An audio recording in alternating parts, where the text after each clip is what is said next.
Welcome to the Story and Critique Show, where we review, read, and critique live book excerpts from members in the community. Welcome to the WriteNow community. I'm Kauffman, and I'm on a mission to help the unpublished authors of the world write their first book, get it out there, motivation, and all the stuff. So come join us, and we are starting right now.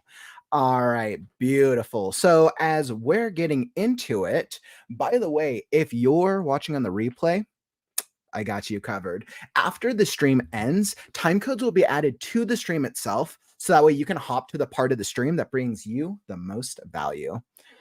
All right, beautiful. Now, if you want your story reviewed, right? Let's say maybe you want your story brought on the show. What you need to do is down in the ticker below or down in the YouTube description, email a book excerpt to Kauffman at the-creative-ghost.com with the title, the genre, and the pen name, and it will be added to the submissions. Now, I can't guarantee every single submission will be read on today's show due to the high number of submissions, but the sooner you submit it, the more likely you have of getting it read. And then also down in the YouTube description, because I am starting to receive such a higher amount of submissions, right now, I currently offer a tipping option. So down in the YouTube description, if you leave a tip at the Buy Me a Coffee link, let me know and I can prioritize these submissions for the show. So that way I can guarantee if you want that like guaranteed spot today.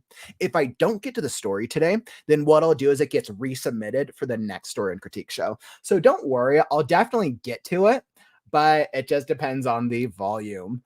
All right, beautiful. And let me hop into the chat. Ooh, we have a party going on here. Mass Toaster, welcome to the stream. Ready to get this party started and hear some awesome and maybe not so awesome stories. You know what, Mast? I am of the belief that every single story, book, excerpt is awesome. Now, there's some that might be lacking a lot more skill and a lot more development, but I always come at it from the point that where is the author coming from? Because every author is going into it with an intention, and then it really comes down to us and myself to figure out like, okay, let's help get it to that next level, because sometimes some newer writers don't really know what skills they're missing until they get feedback. Absolutely. Hey, what's up, Marta? Welcome, my friend. We all write garbage some days. Hey, what's up, Courtney? Welcome. Excellent. Looks like we're having some good chat here. Megan, glad to have you in the stream, by the way. Welcome to the community. Made it. I'm here to get back into the swing of creative writing things and train as a writer. Well, Megan, you've come to the right place.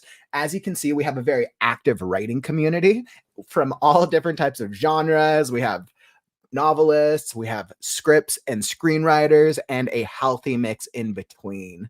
So you've definitely come. I'm curious, what type of writing do you do, Megan? Drop it down in the chat. Let's see, you're my romance. Boo boo. Yes, we got Marta with her psychological thriller, Courtney with all of her romance, with all the smut. Courtney, you still had the most clever comment the other day during our Wednesday writers group. One of our other members, Soul, is always like a beast when they come to writing. And then Courtney, your comment was like, I wrote smut and I still outwrote you.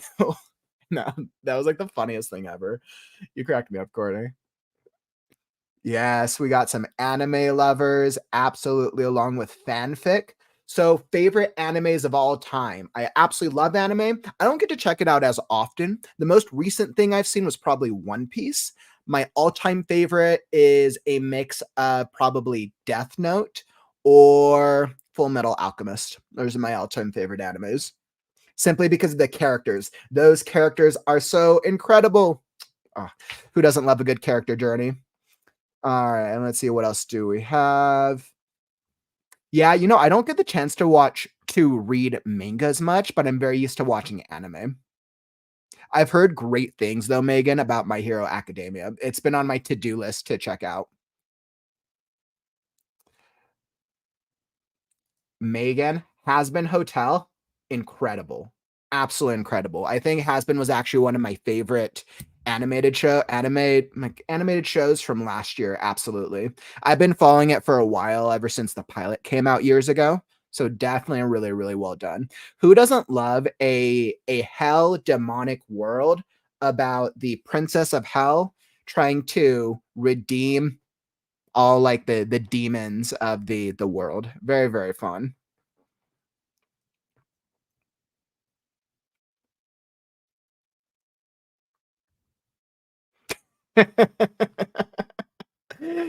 That is absolutely right, Mast. That's why I was late today.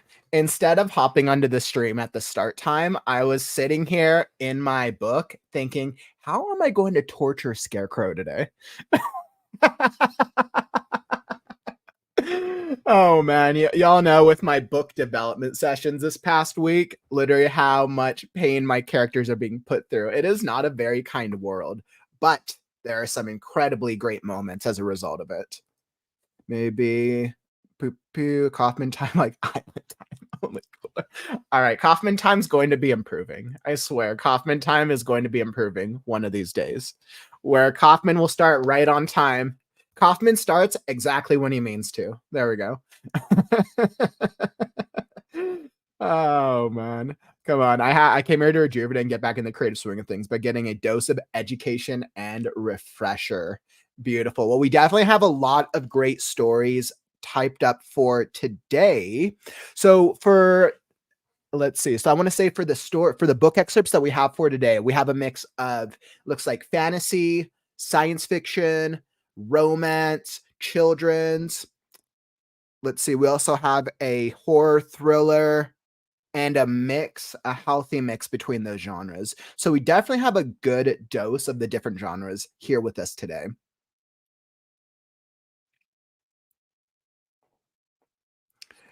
All right. Hey, what's up? So, welcome back to the stream, our fellow chat soul. And for those of you who didn't get to check out our stream yesterday, we did our very first gaming stream where I partnered with Soul and we did a gaming deep dive into the new Star Wars Outlaws game.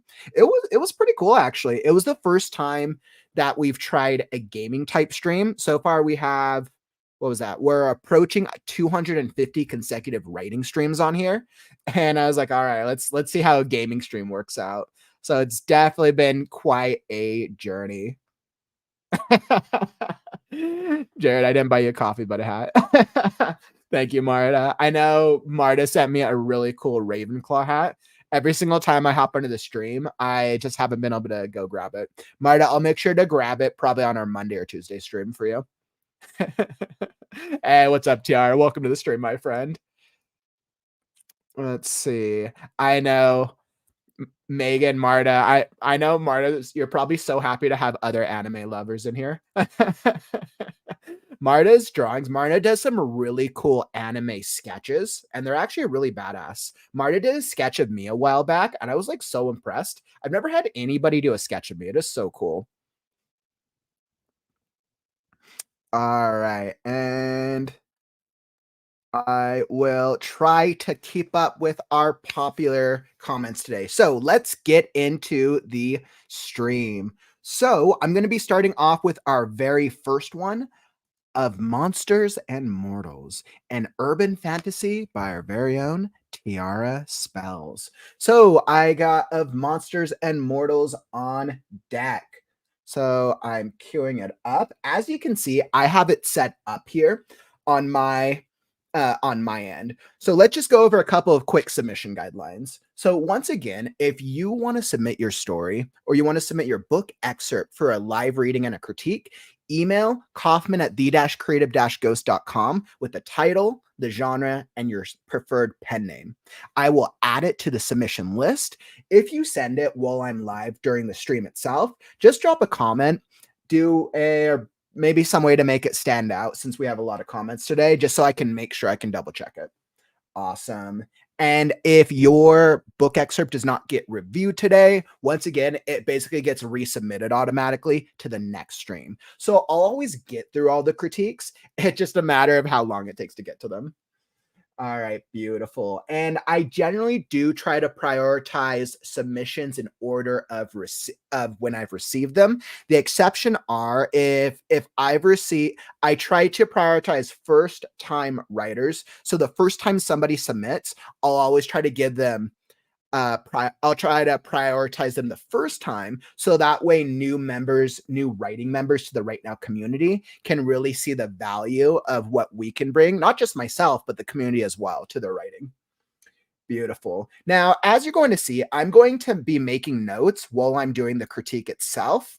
If I highlight something let's say I highlight a passage, it means neither good nor bad. It is a reminder of myself, so that way when I go back through the critique, I know which points to touch upon to give you the most value. All right, perfect. And then here's my critique guidelines. So as you can see, when I'm looking at when I read through a book or when I read through anything, I'm always looking for these 5 principles. I'm asking myself, does the character development make sense? The world building, the dialogue, the plot, or the structure / grammar? Now, this one doesn't really focus on grammar as much, so I'm really saying the first 5. So if generally what I'll do is I'll look for what are the elements that work the best, and then what are the elements that have the biggest opportunity. If a book excerpt does all 5 elements well, that means it's probably ready to be edited by an editor or taken to a final draft, in all honesty. All right, perfect. So if there's things that you notice while I'm doing the reading, let's say you're like, hey, you know what? The character sounds really badass. Or maybe you're like, hey, that line doesn't make sense. Drop a comment. I guarantee you every single book excerpt submission, they always go through all the comments. I promise you that. And we really appreciate all the feedback. So that way when you submit, you'll get as much feedback as possible. And we want to keep in mind that all feedback is great feedback, as long as it's delivered in a way that's kind and clear, right? Because if we're submitting, then we're coming here with the hope, the belief, the idea, the dream that we will get our first book published and that we will get it onto a bookshelf or onto the digital bookshelf. So our goal is to help you make that book as incredible as possible. All right, beautiful. And that's the critique and the conversation. All right, perfect. I am all set here. So I have the prologue here for Of Monsters and Men. Let's see. Let me just check comments real fast. Pew, pew, pew. DeviantArt is pretty cool. I actually need to get a DeviantArt account. Hat wearers unite. All right, let's see what do we got. Grandpa voice skills. I don't know if I have any grandpa voices today, although I feel like somebody's going to write a grandpa into a story just to mess with me at some point. All right, let's see. We need this. Mass toaster. I knew it. I knew it. We need to write a story just of young kids and old people for Kauffman to read. You guys are gonna like give me to that. I'll read on the first one, then I won't have a voice for the rest of the stream. It cracks me up. A children's story of a grandpa talking to toddlers. Oh yeah, you want me to do the not just the grandpa voice, but then the baby toddler voice as well. We'll see how that goes. I think the one type of voice I struggle with is with intellects, with different types of intellects from around the world. All right. Excellent. All right. So we are all set. Beautiful. Okay. So I have the very first one of Monsters and Mortals, an urban fantasy by Tiara Spells.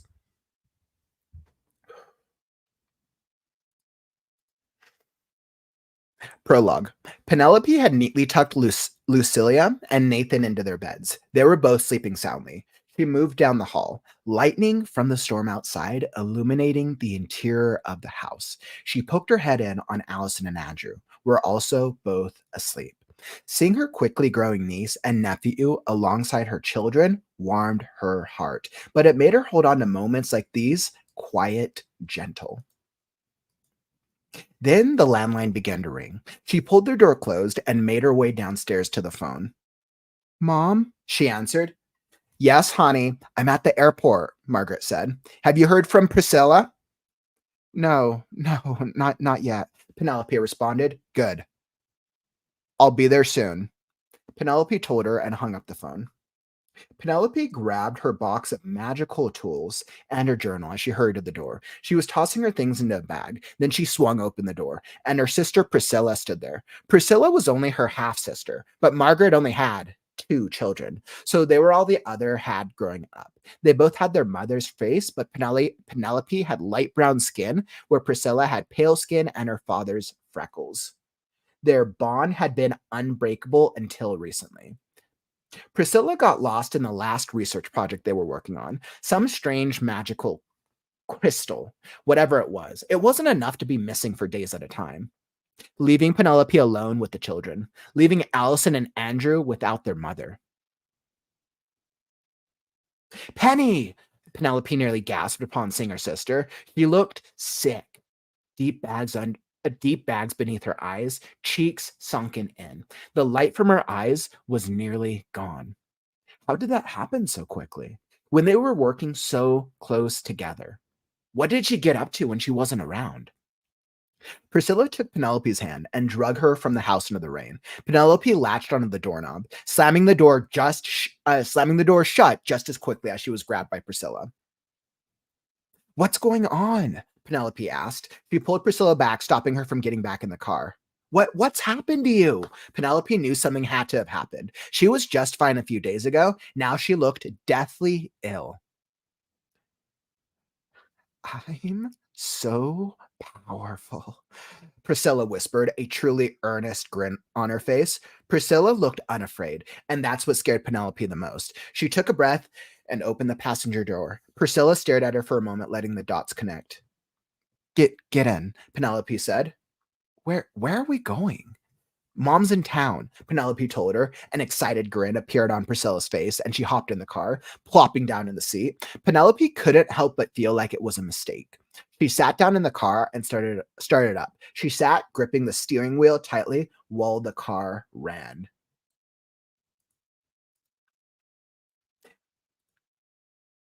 Are we just going to sit here? Asked Priscilla, breaking the silence. Sorry. Penelope pulled the car from the driveway. I have so much to tell you, Priscilla said, giddy. Can you tell me now? Penelope asked. The crystals. They're changing me, Priscilla whispered. I can tell. No, you don't understand. Penelope scoffed. And just what don't I understand? Something bad is happening to you, Priscilla, and it's happened quickly and under my nose.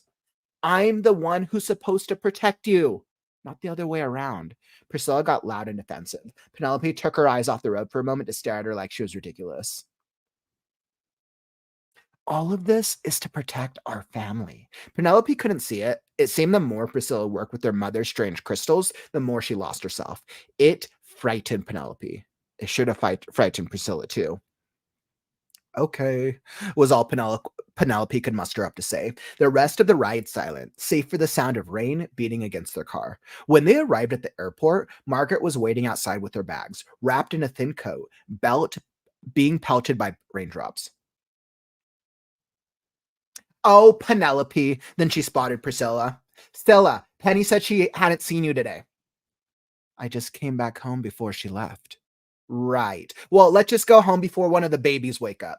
Margaret shoved her bags in the back seat and got in away from the rain as quickly as possible. Andrew can never stay asleep, Penelope mused, wondering if he had woken up and was alone, except for his sleeping sister and cousins. Especially when he misses his mother. Priscilla cut her eyes at Penelope. You have any idea what I've been doing for you? Girls, Margaret started.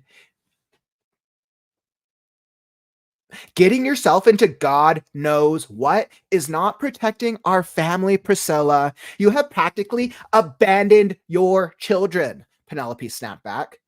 Don't you dare tell me how to parent my children. Girls, Margaret shouted. Both Priscilla and Penelope glanced at one another, but said nothing more. Once back at home, there was only more silence and rain. Margaret unloaded her bags and dragged them inside. Penelope and Priscilla went to check on their children once more. In the kitchen, Margaret put on a pot of tea and sat quietly in the living room. Margaret pulled a piece of paper from her pocket, wet and ink smudged, but still legible. In a language foreign to her tone, she read the works on the paper silently. I never asked. What are you doing here, Mom? Priscilla asked, and Margaret got a good look at her as she stepped in the light. The frantic phone calls to Margaret from Penelope had been so right. Priscilla looked terrible. Penelope stood behind Priscilla as they both entered the living room. I just came to visit you and the children. I haven't been around in so long. We know. Priscilla rolled her eyes. I just can't stand San Francisco Coven politics. The ones in Portland are just so bad. But at least I don't have the baggage of really knowing any of them. Margaret laughed. Penelope tried to smile. Priscilla just didn't. Sure, Priscilla said. There was a newfound darkness to her, one that was unfamiliar to both Penelope and Margaret. Penelope desperately just wanted her sister back. She wanted things to be normal again, just for the kids at least. Penelope waited for something else to be said, but they lingered in the quiet. Then Margaret finally spoke again. I'm so sorry, Scylla. Huh? Priscilla turned to Penelope. Penelope, Margaret said, and Penelope sprang into action, placing a circle of the crystals so dear to Priscilla around her. In Priscilla's confusion, she barely noticed until she was trapped, unable to move beyond the outside of the crystals. What is this? Priscilla asked. What's going on? I'm so sorry, Penelope whispered and stepped back toward Margaret. Margaret pulled out the piece of paper once more and began to recite the words to the best of her ability. Then Priscilla began to gag. Her stomach did flips and turns almost immediately, and she hit the ground in a nauseous daze. Then black bile was thrown up onto the floor. What are you doing to me? She screamed. Those crystals are dangerous, Margaret said quietly. No, they're helping me. She was cut off by the bile coming again. The black began to fill her eyes and drip down her face, out of her ears and nose. What's happening to me? We're saving you, Penelope told her. No, no, no. Priscilla thrust out her hand, and one of the crystals shattered. She thrust out her other hand, and another crystal shattered. You can't take this from me. And she collapsed again, vomiting up black. We already have, Margaret said. Priscilla tried to stand up, dizzy, still choking out black bile. She tried to wipe it from her eyes, but it only clouded her vision more. She hiccuped. Please help me. Penelope, filled with fear, turned to her mother, who didn't know what to do either. Neither Penelope or Margaret had any idea the reaction to the spell would be this severe. Priscilla reached out her hand to her mother, squeezing her fingers tightly, and Margaret began to struggle for breath. She clutched at her throat, eyes pleading for mercy. Penelope ran to Priscilla, trying to force her arm down. Priscilla slapped Penelope across the face. Penelope hit the floor and she stood up again, knocking Priscilla over, freeing her mother. Priscilla grasped for air with a sickly mixture of black and now blood dripping all down her face and all over onto the floor. She gasped again and the bile came again, coughing, sputtering, and bleeding onto the floor. Penelope wanted to cry. She ran to her mother and wrapped her arms around her. Priscilla crawled across the floor like a helpless animal, letting it all just run out of her. The blood seemed to come faster now than the black. What's happening? Penelope whispered. I don't know. Margaret whispered back. I'm scared. Penelope buried her face in her mother's wet jacket and began to cry. Mom, please make it stop. She whined, too frightened to feel like an adult. I don't know what to do, Margaret yelled. Make it stop, Penelope sobbed. Blood began to pour from Priscilla's nose, and she let out a pathetic squeak and hit the floor. Lifeless. The tea kettle began to whistle loudly, both of them too frozen with fear to check on it. It shouldn't have gotten this out of hand. Not this quickly. Then Penelope spotted a shadow on the other side of the wall. Who's there? She called, and a 5-year-old Andrew poked his head from around the corner. Penelope gasped, and she ran toward Andrew, lifting him from the ground, shielding his eyes from the image in front of him. What's wrong with Mommy? He asked. Come on, baby, let's get you back to bed, she said, tears in her eyes, hurrying up the stairs, all to the sound of the screaming tea kettle. Man, that was intense. That was really good. That was really intense and also really good.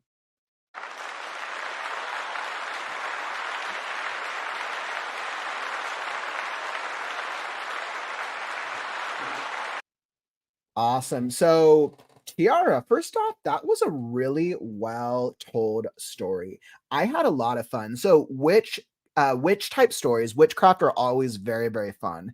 This story kind of gave me the vibe of, and this is probably just because it's on my mind, but because I've been seeing all the Stephanie Meyer stuff, and I actually felt there's been a lot of witch shows lately, vampire and witch shows more predominantly. This kind of gives me a vibe of some of the witch style that I've been seeing from like from the Stephanie, not Stephanie, from the Anne Rice world. So definitely Mayfair witches. I've been kind of getting that vibe a little bit from that type of witchcraft. Yeah, and I think what I really like, so when I think about the critique guidelines, I would say the things that stood out, the character development was awesome.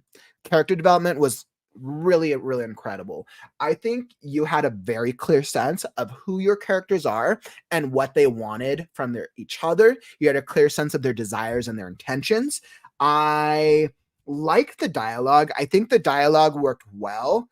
It seems like you have a good understanding of the plot, but I know you shared previously that it sounds like the ending might be where the plot's struggling.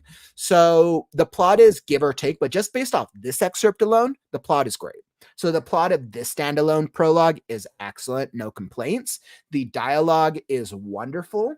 And then I think the biggest opportunity right now is probably the world building. And let's see, structure. Structure is, yeah, I'd say the structure of it is decent. I actually think it's a little bit more, there's more grammar opportunities. So I think the two biggest opportunities is some world building fixes, some things to really just make it stand out a little bit more, and then some grammatical opportunities. So, but overall, though, this is actually a pretty close excerpt to being ready to be edited, in all honesty. Overall, at least from this prologue alone, is very fleshed out. So let's get into it. So I think Singer, so as we start to the beginning, Penelope had neatly tucked Lucilla and Nathan into their beds. Let's see. Singer quickly growing niece and nephew alongside her children warmed her heart. Sing her quickly. I would just this was just a grammatical one. I would just change the word choice. Sing her quickly growing niece. For something about that word choice just bugged me personally. Seeing her quickly growing niece. Maybe it was quickly. Quickly growing. Yeah, something about quickly growing just didn't ring for me personally. And nephew alongside her children warmed her heart, but it made her hold on to moments like these quite gentle. But this is good because you're setting up the stakes, which is kind of the children.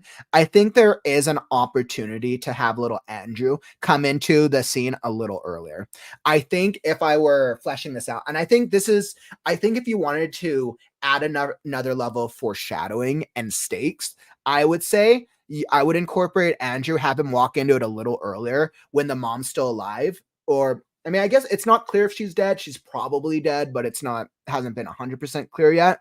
But I would have him come in a little sooner and then have that moment of him asking what's happening with mommy as she's like gurgling up this like black blood. And you just see her like looking at him in the eyes. Like you can totally like envision that in this type of moment. And I think that would be so much more powerful. I think that would be my recommendation. Yeah, because I think Andrew, I think that would connect their characters and then up the stakes for him, which I think would be awesome. Yes, honey, I'm at the airport. No, not yet. Penelope around. Good. I'll be there soon. Penelope told her and hung up the phone.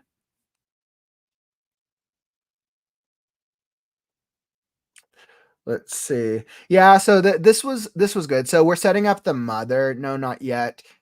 Yes, honey, I'm at the airport. No, not yet. Penelope. Wait. Yes, honey, I'm at the airport, Margaret said. Margaret, Penelope. Have you heard from Priscilla? No, not yet. Good. I'll be there soon. Okay, so I'm pretty sure this is a Margaret. This threw me off from a dialogue. So I'm pretty sure this is Margaret, Priscilla, Margaret. So I think this just needs to be fixed right here. Because I'm pretty sure this should be in this one right here. Good. I'm pretty sure that that's what it should be. Good. I'll be there soon. Penelope Penelope told her. Oh no, because Penelope's picking her up. Okay, JK. I was like, for some reason, right over my head. Never mind. JK. Good. I'll be there. Got okay, I know why it confused me. I would just make this the same thing. Good, I'll be there soon. Penelope responded, "Have you heard from Priscilla yet?" No, not yet. Penelope responded, "Good, I'll be there soon." Yeah, I think actually what it is it just doesn't really need this much dialogue because this is really just moving it forward, even though it's short. Like, let's get into the action. Yes, honey. Have you heard from? No, not yet. No, not yet. I gotta go. I'll be there soon. I would do something. No, not yet. I gotta go. I'll be there soon. Gotta go. I'll be there soon. I would do that. But I don't think we need that back and forth right now. Because Margaret, we're gonna get her character sense at the airport. And this actually isn't character development. This is more for furthering the plot with Priscilla. Awesome. So there were all the other had.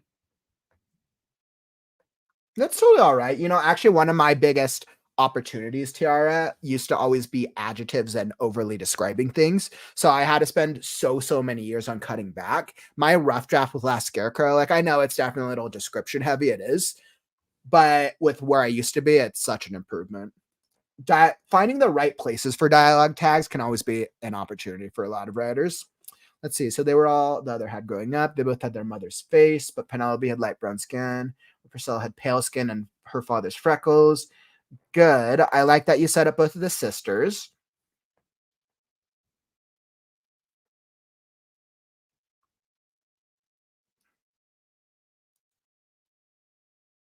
I would break up this paragraph. Penelope told her, Penelope, yeah, I would break up this paragraph and Priscilla should have her own descriptive paragraph.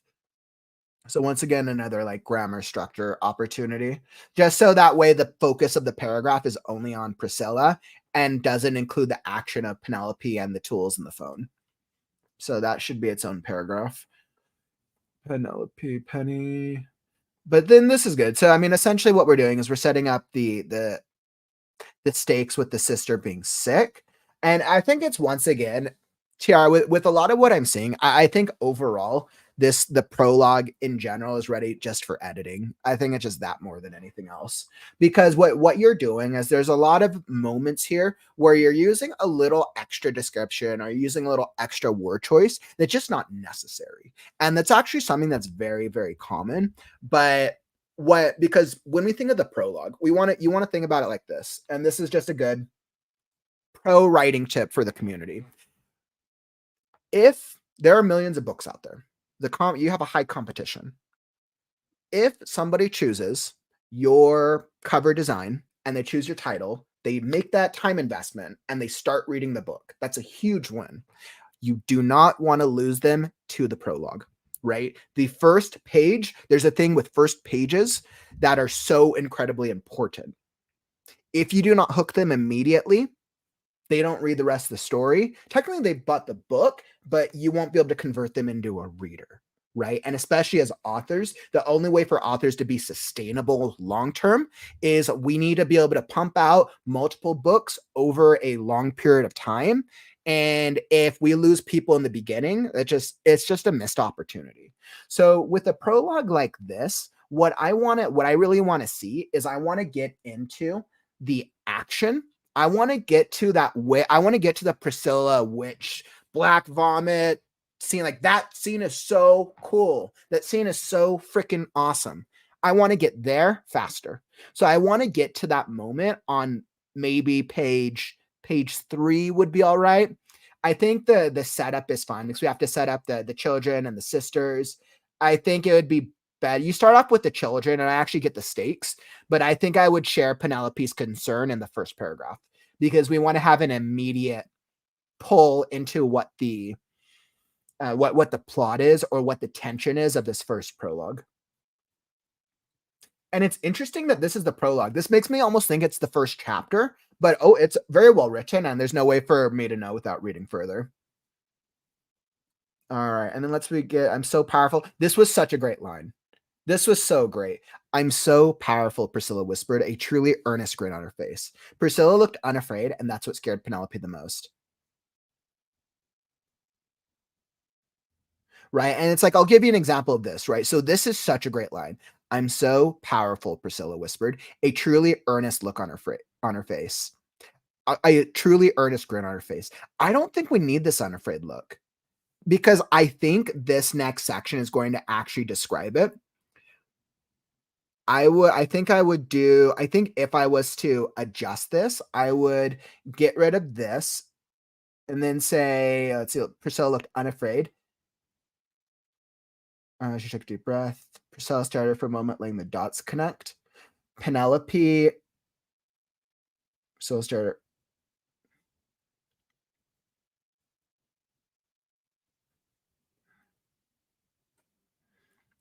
Yeah, so like I would do something like this. Penelope took a a, a deep breath and opened the door. No, that's not. And opened the door. Get in, Penelope said. Right. So this makes it because this is such a great statement. Right. So there's a lot of moments of, or not a lot, but there's just some moments of this where, like, this is such a great dialogue line. We want to let this piece of dialogue sing and stand for itself. Now there's focus on this instead of adding these extra descriptions. I'm so powerful, Priscilla whispered, a truly earnest grin on her face. And what you're doing is you're letting the reader fill in the rest of the description for this specific moment, right? Because we're not expecting that. Clearly, we already know Penelope is concerned. So then when she says, I'm so powerful, we're like, wait, what? And that creates an intrigue. And then Penelope taking a deep breath and opening the door. Like, okay, her taking a deep breath is probably a little bit of a better descriptive choice for this, but this is fine for now. So I think that's a good point of just in fixing that and working on the structural aspect of that. Let's see. And the scene was so great. I actually loved what you did, the setup with the mom with between Margaret, Priscilla, and Penelope. It was a really fun setup. So I think one of the strongest moments of this scene of this excerpt. Well, I go back and forth because the ritual excerpt is so cool. That's actually very, very fun. But from a pure character development standpoint, I actually think then she spotted Priscilla when they arrived. I actually think the strongest well-written portion of this is actually the airport scene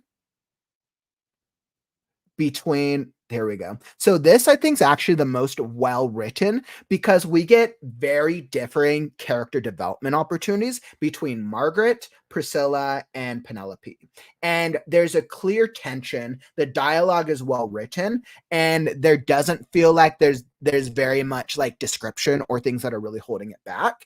And I think it just builds great tension, right? Even though like these girls, like one of them looks like death, so I'm actually was a little surprised that Margaret didn't call that out immediately.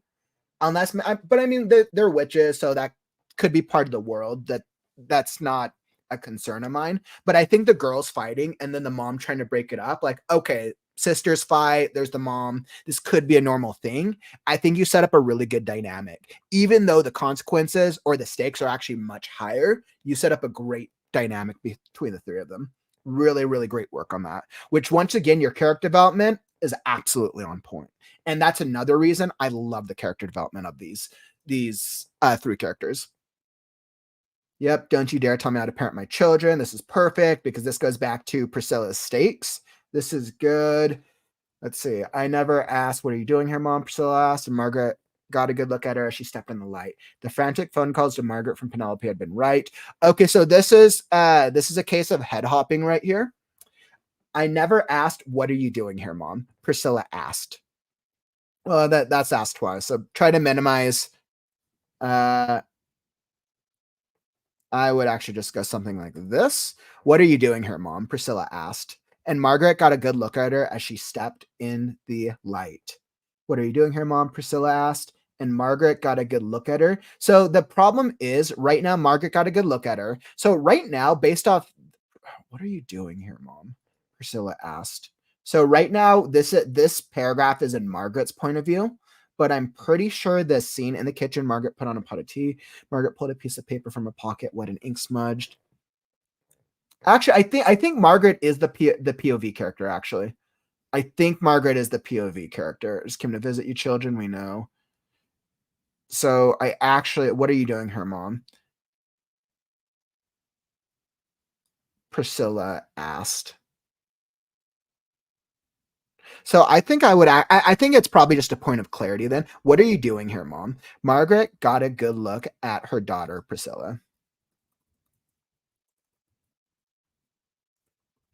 as she stepped in the light.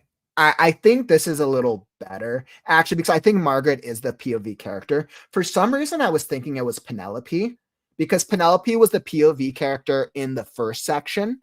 And then, so it switches to Margaret. So with that being the case, I would, if since we're switching POVs, after they get back from the car ride, or after the airport, I'm the one who's supposed to protect you, not the other way around. Okay, car. Where's the end of the airport? All right, so at the end of the airport, at the end of this scene, I would do some type of delineation of break.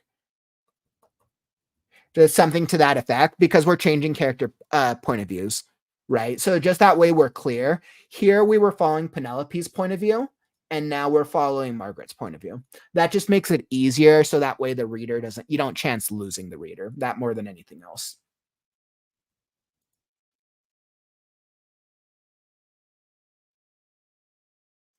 Let's see. Sure, Priscilla said there was a newfound darkness to her, one that was unfamiliar to both Penelope and Margaret. Penelope desperately wanted.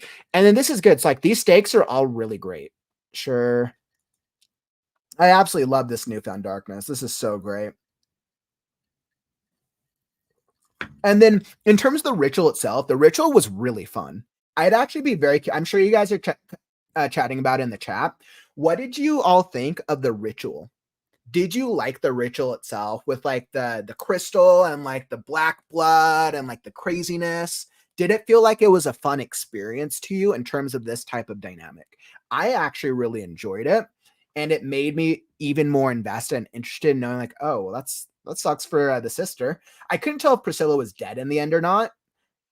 That could have just been because I'm live reading it, or it's not supposed to be revealed yet. The only thing was a point of clarity, placing a circle of the crystals so dear to Priscilla around her. This sentence just didn't make sense. Placing a circle of crystals, so it's placing a circle of crystals so dear to Priscilla around her. So I think this is just a grammar. Placing a circle of crystals around her. But I think there's a much better way to word this. I would actually just fix this paragraph with the setup of the ritual, with the setup of her ritual, because I was a little confused by that. But once she was trapped, I was like, okay, that's clear. And then the crystals, the ritual is so much fun. I think this was just a mistake. The ritual itself was really fun. And then, like I said earlier, just bringing the kid in a little sooner. And she said, hurrying up the stairs all to the sound of the screaming tea kettle. Since you referenced the tea kettle, make it clear, because I know the mom started tea in the middle. Reference the tea kettle a second time in the middle of the ritual. I would recommend the rule of threes. Rule of threes, if you reference, and this is another pro tip for you writers. So rule of threes is one of my favorite writing techniques, right? And with word choice, we want to minimize using the same word as much as possible within a paragraph, at least. That's like my rule of thumb, right? Because readers love variety of word choices, variety of descriptions that make sense to the story. Now, the rule of threes, I love it because you're being intentional with a specific word or phrase or foreshadowing or element. So that way the reader knows that you're doing intention. Basically, their eyes are drawn to this moment. So I love that you use the tea kettle of this. By the rule of threes, essentially, one, it's like all the other words. Second, okay, I've recognized it. The third time, okay, the writer really wants to draw my attention, because the screaming tea kettle adds to the ambiance of the world building of this scene, right? So I would recommend do the screaming tea kettle, and you might have mentioned it in the middle, but I'd reference it 3 times. I think you did it once at the beginning and the end. Reference it in the middle, give it its own sentence, so that way it stands out. So awesome. And that is all the feedback I got for you. Thanks so much for submitting that, Tiara. Once again, I think really, I think for the most part, it's really just ready for editing. And yeah, really, really great work. I can tell that you've put a lot of work into it. And overall, it's a really fun story. It's definitely something I would read. And it looks like you got some excellent feedback from the community here. Mm, inspired by Charmed. Charmed is a show I've never seen, but I know in that vein I've seen Sabrina, which I actually really loved the new Sabrina series before it was canceled. I absolutely loved that series. I like the dark aspect of it. Did it feel like, yeah, I mean, I guess I could actually say it probably felt like it was part of that world. I don't know why I got a little bit more Anne Rice world than the what's that, the Archieverse is technically what that's from, Sabrina the Teenage Witch. Oh, this is a different story than the other I was telling you. Gotcha. Okay, thanks for the point of clarity. Thank you. This is a really cool story, by the way.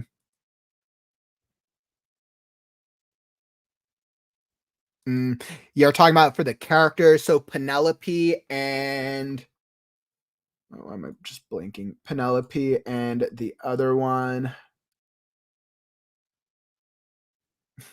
Priscilla, Penelope and Priscilla. I could see that. And I think that's just something to be aware of, Tiara, right? With naming choice. Do you want the characters' names to blend together? Like maybe that's an intentional thing, right? Or maybe it was unintentional. Penelope and Priscilla. Now there are a way to use the same names for character or to use similar names, but you have to call it out to the reader.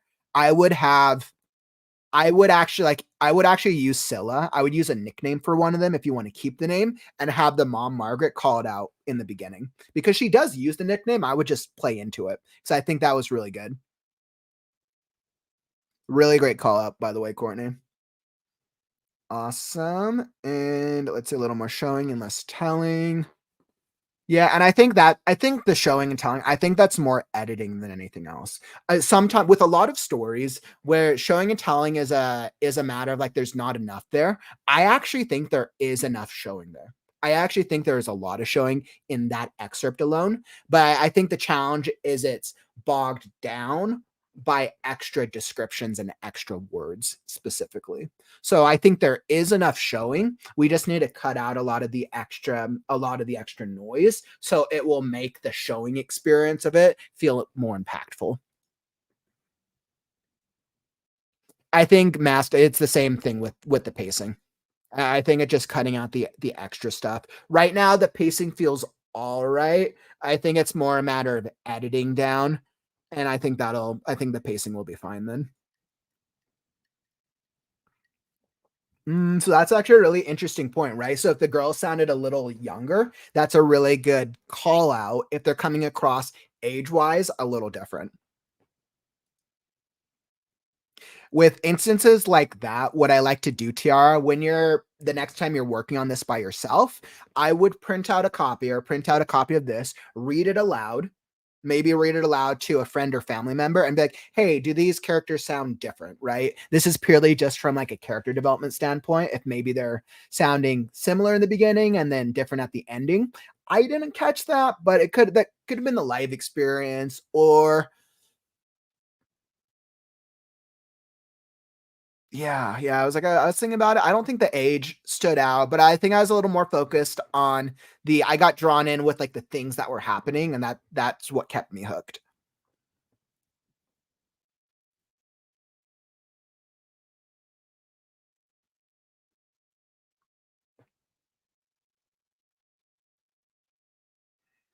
Mm, there you go. So then that's probably why the ages might not be clearly defined. So I think this is just a great opportunity, TR. So the next time, whenever you go through the next draft, you can kind of review their dialogue, think about like, okay, this is what age would this age person be saying this type of thing, and vice versa. This is a great call out, Neil. If it's a prologue, should there be any hints why they're attacking her? Where crystals from come from for the main story? You could. I mean, yeah, that's a good call out, right? Because this is technically a prologue. So technically you're setting up the stakes, you're setting up the world. You could play into the crystals a little bit more. I agree. I absolutely agree because the crystals is kind of like the magic, or maybe hint at. I would do a little foreshadowing.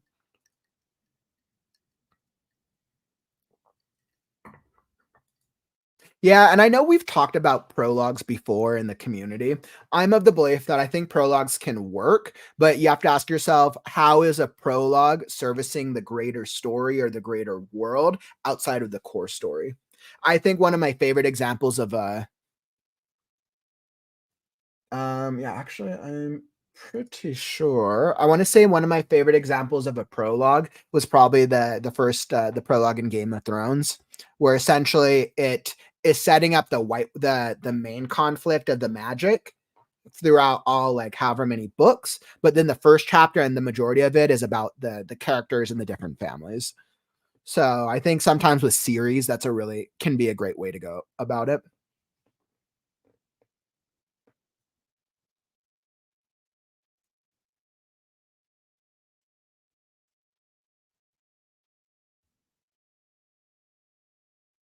Yeah, and sometimes for pacing, when we jump around in time, it can pull the reader out. There's ways to do time jumps where it works, but I think that tends to be like a personal preference.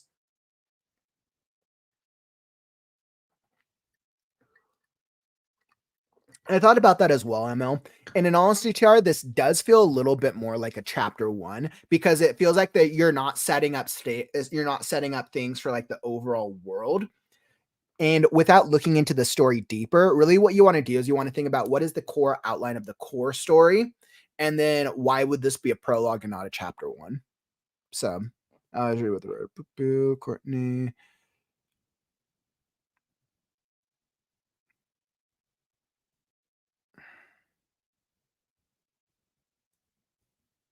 Awesome. Hey, what's up, Doreen? We literally just finished the first reading. So, by the way, and let me just end off on this, Tiara.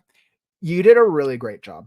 Overall, the quality of the story is at a really good level. So take the feedback, keep running with it. And then whenever you get to it for the next draft, you have some really great feedback. But I could definitely see this as being something that's published eventually. So really, really great work, Tiara. Thanks for submitting. Awesome. So let me get into the next one. So I got for the next submission, I have a submission. It looks like a sci-fi excerpt. Casper meeting Matsy, a sci-fi excerpt from Lorelei Crisp. So, Lorelei, if you're here in the stream, just give a shout out. Otherwise, you'll be able to check this out on the replay. So, Casper meeting Matsy. So, I believe we got an excerpt of this submitted a couple months ago. This was probably, I think this was in either episodes like 10, 11, or 12. So, it's been a while. Lorelei, welcome back to the community. Glad to have another excerpt from you. So I'm just going to be queuing up Lorelei's right now, but I just want to say, if you're enjoying the stream, follow and subscribe. I'm on a mission to help the unpublished writers of the world develop their first book through the lifestyle, the process, and the mindset of what it is to be a writer and an author. We come out with daily writing live streams, 240 consecutive writing live streams to count. They do all the types of writing stuff: writing sprints, writing community, published author interviews, critique shows, blurb excerpts. We have the pitch-a-thons. We have so much going on, and there's even more to come. We have a lot more coming up, especially tomorrow is September, which means NaNoWriMo is only 2 months away. We might be doing something fun with it. TBD, I'm still making a decision. So if you're enjoying the stream or if you're really wanting value, tap that follow button, tap that subscribe button. Make sure on YouTube the bell notification is checked and you'll be alerted when we go live. All right, beautiful. So I'm pulling up Lorelei's excerpt for Casper Meets Matsy. Awesome. And then once again, if you want to submit your story for a live reading, the details are down in the YouTube description down below. All right, perfect. So I got Lorelei's story all set up.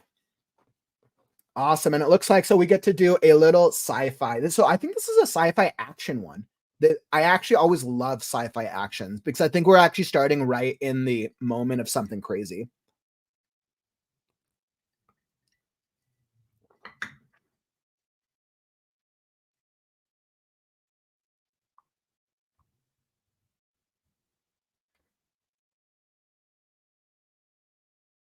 Hey, what's up, Lola? Glad to have you here. Welcome, welcome, my friend.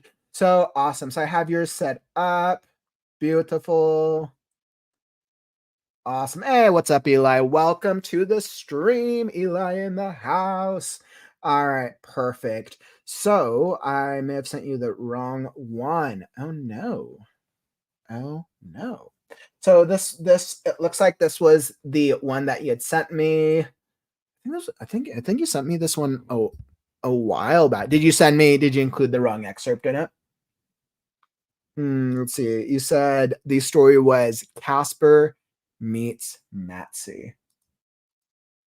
I was like, I have to make sure that it was not an error on my part. Let's see, bear with me just a second.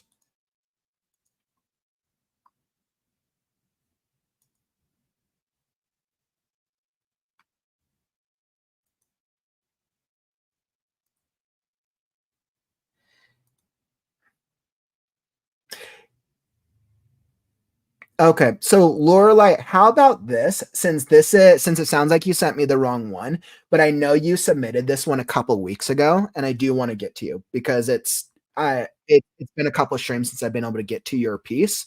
So why don't you submit another one, and I'll see if I can try to get it by the end of the stream for you. So why don't you send me the right version, and I'll see if I can get it for the end of our stream.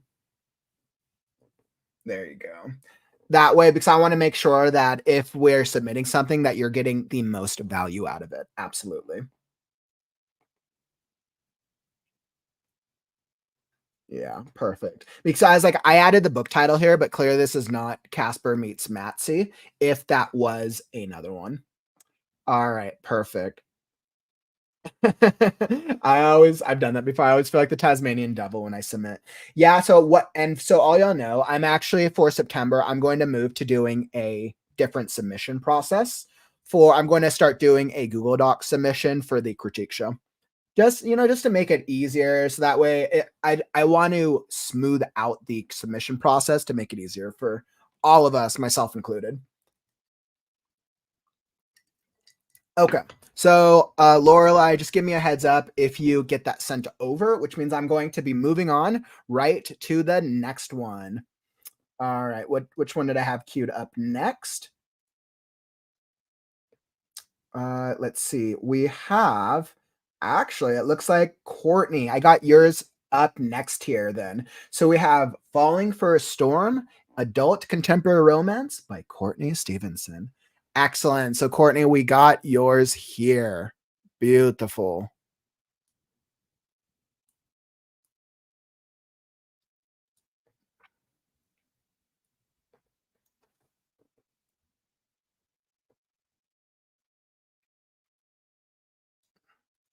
All right, perfect. So I got Falling for a Storm. Wonderful, wonderful. All right.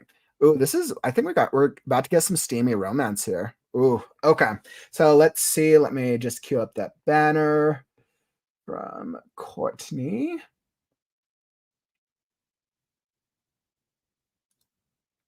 All right, Courtney, I know you're here in the chat.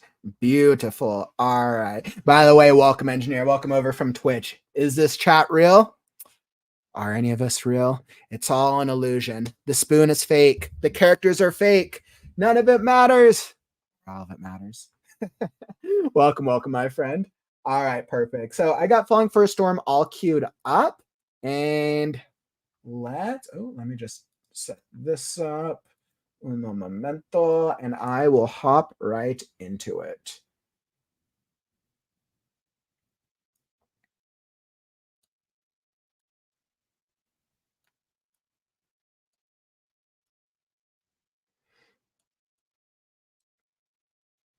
All right, perfect. All right, so I'm all ready. Falling for a Storm.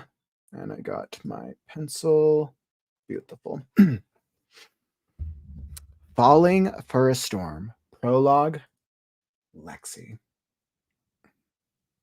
A year ago, standing outside the emergency room, shivering, while being pelted by the rain of Western Washington, waiting for the taxi, the nurse called to take me home. I'm left wondering how today could have turned so tragic. How did I lose the first man to ever love me? Lose like I lose like I have a chance of finding him again. That isn't how death works, Lex. Where'd I go from here?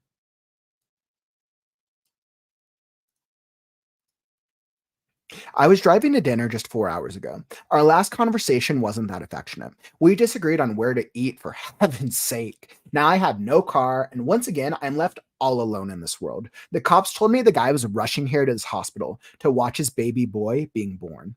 Turns out, even with all the time it took for Sebastian to die and the cops to handle the scene, he still got here in time. Yay, him. This man has gained a new person to love, yet I now no longer have the only person that has ever truly loved me.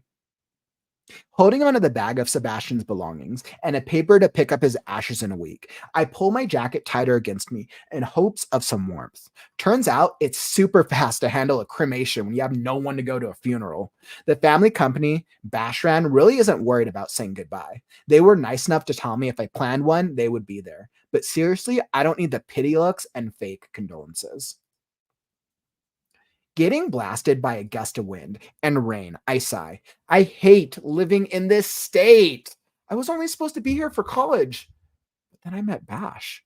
It's been 4 years since I graduated from Washington State and begged Bash to let us move back to the South, where it was warm. I mean, I grew up in Virginia, while Bash is from South Carolina. With the taxi approaching, I let out a breath and slid in with a vacant stare. I tell the man our address and glance at the window. As we pull into the driveway, I notice all the lights still on. Of course, Bash forgot to turn them off, even though I reminded him, and my tears started to fall over again. I pay the driver and make my way up the steps to what was once our home. Opening the door, I take a deep breath in. I smell him. It feels like I'm going to hear him yelling at his game in his office at any moment. Naturally, that moment never comes, but my hope seems to never stop wishing my ears to hear him. Slowly, I make my way to our room, seeing his clothes thrown around the laundry basket. I just can't. Not tonight. I go to my office and just lay on the couch, silently crying for the life we'll never have, before sleep overtakes me.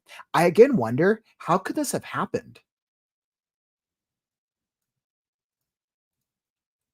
It's been a week since Sebastian laid in my arms and died while I cried out for someone to help. The other driver was so remorseful and kept saying sorry, while Bash kept telling me it was his karma. Karma for what? I have no clue. That man always drove so carefully. He followed the letter of the law in all things. He helped people and moved his whole life to help his uncle while he was dying. Why would karma be so cruel to him? Carrying Sebastian's urn around the house while packing our life up feels weird, but just putting him somewhere feels wrong too. I keep wondering what I am going to do with him. I mean, I can't take him to the grocery store. What does one normally do with someone that has been cremated? Why didn't Bash tell me what to do with him after this part? While packing up my office, I think back to the reading of Bash's will. It said we have a house in Rockville, South Carolina, his uncle left us. Why did we never go? Even just to visit. I was always asking about his childhood, wanting to see where he grew up. I hate this cold state. And we could have been somewhere warm this whole time. Nothing is keeping me here anymore. Benefit of being without a family. I get to go wherever I want, and I have this house I've never seen just waiting for me. The lawyer said it's been kept up, and with the money from Uncle Prescott, Sebastian, and my business, I can move away and start again without all the pity looks of the neighbors that knew my husband. After packing his office, I took the letter he wrote from me that the lawyer handed me unopened and put it with the important papers. I'm not ready to hear his final words. One day, but not today. Today I'm just packing us away and burying these memories deep. That's a problem for future me. Ugh. Once everything is packed, I sit down to message my authors, letting them know I will be unavailable for a week. Well, I drive to South Carolina. The house is sold, and the last signature is happening the day after tomorrow. Then I will get started on our first and last ever road trip. The movers will be here in the morning to pack the truck and transport everything to South Carolina, and the donation truck in the evening for all the stuff I just don't need anymore. Thankfully, the South Carolina house is fully furnished. Bash was a pack rat, and while I hate getting rid of his treasures, I cannot keep everything and move past this. I don't need all his gaming stuff to remember him. Taking another look at the one-story rancher house, Bash and I made it into our home for the past 5 years, tears slowly escaping, falling onto the final paperwork from selling the house. Hearing a car pull up, I turn around, noticing that they are back blocking my brand new Jeep Wrangler in the driveway. Crap! I hope this isn't the new homeowners wanting to talk. They aren't supposed to be here until tomorrow when I am long gone. A woman got out of the driver's side, wearing a hoodie and some sweats, looking exhausted and distraught. A man wearing about the same, looking guilty and ashamed, got out of the passenger side, sticking close to the back seat where I could see the back of a baby seat. Tears ran down my face while I looked at the guy, knowing him, yet not ever wanting to know him. This is the man that changed my life forever. And in that back seat was his excuse for his actions. I closed my eyes and shaking my head, hopping when I opened my eyes again. They won't be here. But nope. Luck has never really been on my side. Why would today be any different? The woman approached with what had to be the deepest apology she probably ever had to deliver. I blocked their numbers when I replaced my phone after the accident because I don't need this. Why can't they take the hint? Yeah, I get they need this, but they don't lose anyone. Their life wasn't turned upside down. When will anyone care about what I need or want? Please stop, I begged, trying to hold a sob while glancing at Sebastian's urn that was already buckled in the passenger seat. Please, please, I'm so sorry. We just wanted you to know how sorry we are. We want to honor your husband. Our boy doesn't have a name yet. We wanted to ask if we could name him Sebastian. What? I hissed. She cannot be serious. She wants to name their child after the person they killed?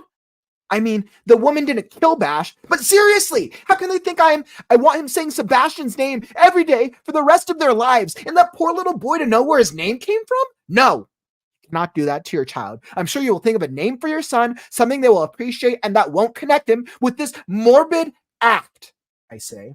The woman looks defeated, looking at her husband and at the baby seat trying to fix this. Why do people always think everything needs to be fixed? How do you fix this? How do they think they can replace my husband? How can she think that life was so black and white? Life is far more gray than black and white. Ma'am, it was an accident, I murmured. She just cried, no doubt trying to figure out how to move past this. Maybe if I just pacify her, she'll finally leave me the fuck alone. If you want to honor him, then live like he did. Help people, bring kindness into the world, treat everything like an adventure, and remember, life is precious. That's how you honor Sebastian. Taking a deep breath, she seemed to accept my terms. I gave her a small smile and a short nod. I really need to get going now, I say. Getting into the Jeep, I looked over to Sebastian's urn and I let myself break down. I need to give myself a few minutes, then I will be strong again. Wiping my face, I saw their car carry them away from me, hopefully for the last time. With a far more animated tone than I felt, I said, Rockville, South Carolina or bust. Are you ready for our last adventure, Bash? All right, perfect. So I think that is an excellent breaking point in the story beat. Awesome. So I'm going to end the reading there. Courtney.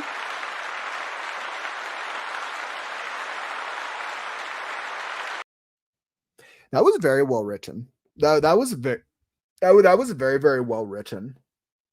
And I think you have a very, very clear sense of your character development. I could tell from the things that I really liked. I really loved her character. I I really loved Sebastian's or Bash's character. I loved his character a lot, even though he's dead and clearly he's the deceased character. It feels that Bastion has a very clear presence in the story for being a character that's no longer around. And you did a really, really great job about that. That's hard to pull off successfully. You did really good. So the character development was very awesome. The world building, I mean, I get the sense we're in the present moment. I forgot if it shared when the story takes. I know it shares where the story takes place because this is, oh, okay. So once again, another prologue. Standing outside, the emergency room was the prologue. But I mean, based off the story, this is basically present day. So I think the world we're in takes place. It's basically a grieving widow I believe widow. Maybe it was a maybe they were boyfriend girlfriend, but I assume it's a widow. I don't remember if it talks about them being married. And then let's see, the dialogue is actually the dialogue used is really, really clear. The dialogue is good. The plot, it's hard to speak to the plot, but I think the biggest opportunity right now is in the plot. And then is it the structure? I, I think it's really plot and then just grammar. I think it's more like editing down things. So there's a little less wordiness. But overall, once again, Courtney, I think this is a great example where the book is at, or where this book excerpt is at right now. It's really well done. I would say that without knowing more about the plot and knowing if the overall plot of the book is sound, I would say that this is probably almost ready for an editor, in all honesty, because I think a lot of the issues that I'm seeing are just things that could be cut down in word choice. So it's actually very similar. It's very similar feedback to what I shared with Tiara previously. I actually think this book excerpt is in a really great state. So really, really great work. Absolutely. Okay, so let's hop into the minutia of it. So let's see. So we're starting off with the incident a year ago. So I'm left wondering how today could have turned so tragic. And then I recognize, okay, so prologue. Did we do a time skip to the present day? Or this whole thing is prologue? Okay. Okay, so we're basically using these things, but the whole chapter is a prologue, or this whole section was a prologue. Okay, so and what it's once again, it's the same intrigue with Tiara's. It's actually very similar intrigue, and I'm curious to know why this prologue exists, because then it makes me interested to know, like, okay, what is the core story from start to finish, and then what was the intent with making this a prologue.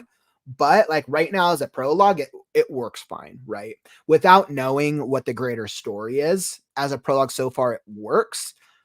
So I think it's just something to be aware of. And I think this is a good call. It's like, let me share this with y'all, because I know we've talked about prologues a good in depth before. With prologues, you want to think about that your core story, and the core story of this book, not the series, the core story of this standalone book. And if it's a standalone book, great. If it's book one of a 10-book series, awesome. But the core book, you want to think about, what is the hero's journey? The hero's journey starts at the opening moment and closes at the closing moment, when they go through the entire transformative process after the resolution, right? Opening moment, closing moment. That's the story, that's the journey. Anything outside of that core hero journey is the prologue and the epilogue. Now, writers and authors do different things with prologues, epilogues, right? A lot of the time, generally with, like, at least for fantasy, generally fantasy prologues are designed to do world building and designed to set up the plot for the overarching story of the entire series. But that's not the only thing they can be used for. They can be used for like a story, like a romance story like this. You could do the prologue to set up, let's see, how would I go about it? I think I would do prologue to set up the, I mean, you're setting up the setting up the tragedy of the romance. So I mean, maybe this could be the best way to tackle it for this type of prologue. I think I would use the prologue to set up the plot, if the plot is not, if this is not a standalone book, right? So if this is a series of books, I would use this to set up a greater plot of, okay, like maybe she ends up with different lovers, or maybe now that he's passed away, this is a journey of self-reclamation and her learning to be her best self, right? So because the beginning is very much her overcoming grief. So I think that's just something to keep in mind when we're determining whether to use a prologue. Something very, very interesting to keep in mind. Okay, so let's get into the minutia of it. Let's see, how could I have turned? How did I lose that first man? And this is great, right? So this first thing is very, very good. Standing outside the emergency room, shivering while being pelted by the rain of Western Washington. Waiting for the nurse, waiting for the taxi, nurse, waiting for the taxi. The nurse called to take me home. I'm left. Okay. So, and I think this is a grammar opportunity, Courtney. And this is why I'm saying that's really more ready for editing. But there, you have a couple instances where you'll do more run-on sentences. Now, like the sentence, does it work? Sure, it could work. Let's just read it. Standing outside the emergency room, shivering while being pelted by the rain of Western Washington. Waiting for the taxi, the nurse called to take me home. I'm left wondering how today could have turned so tragic. I would actually break this up into 2 sentences, especially because this is like your first hook of the first thing the readers see. So you're setting up, I would almost actually say, like, this is a little bit more interesting. I would actually start the paragraph with this.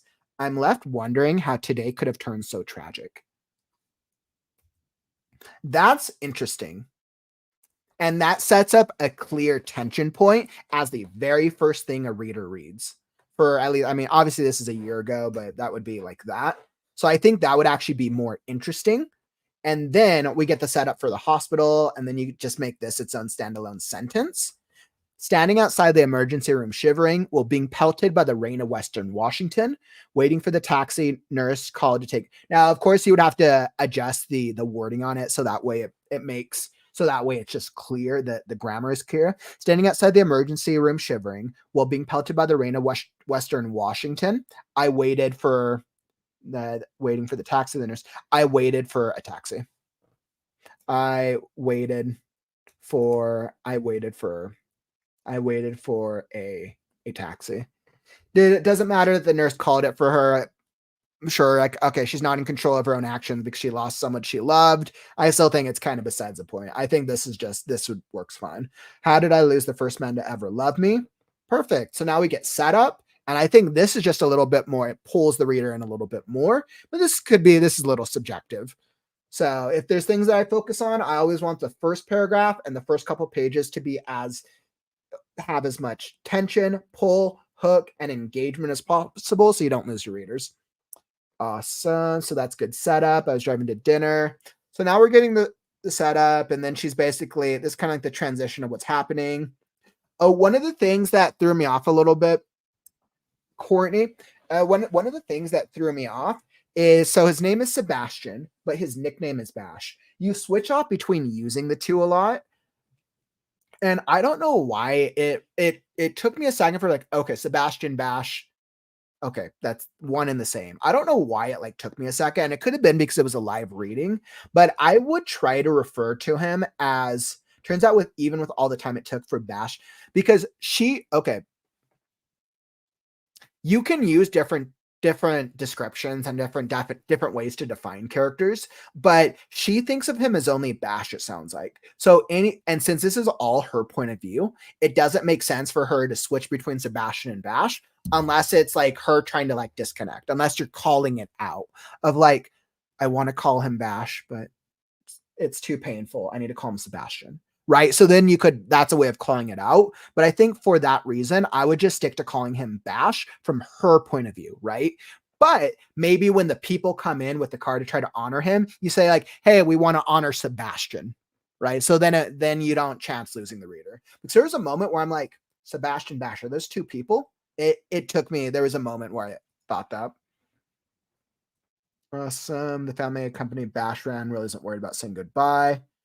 The family company Bash ran, really, they were nice enough to tell me if I planned one, they would be there. But seriously, I don't need the pity looks. Yeah, the family company Bash ran really isn't worried.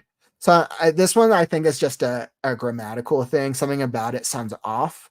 The family company Bash ran, because you're using past and present tense. That's why. The family company Bash ran really isn't worried about saying goodbye. They were nice enough to tell me if I planned one, they would be there. But seriously, I don't need the pity looks and fake condolences. Okay, so I think I would fix this. The family Bash ran a I would just go like Bash ran a family owned cremation company. Or Bash ran the family owned cremation company. And then I think I would change this to past tense. They really weren't worried about saying goodbye. They really weren't. Because technically, this is a year ago. So technically, everything already happened. This is all backstory in theory. The present moment is a year ago. So the present moment is Lexi in a year. So yeah, so this is all backstory. And especially because it's a prologue as well. So my guess is the prologue, now that I think about it, the prologue is probably her response to his death. And then the story itself is her having kind of like that grief in her heart, but being in a new, like going through a new character journey. So I actually think it makes sense why you made this a prologue. Now that I kind of think about it, Basher and the family-owned cremation company. They really weren't worried about saying goodbye, but they were nice enough to tell me I planned when they would be there.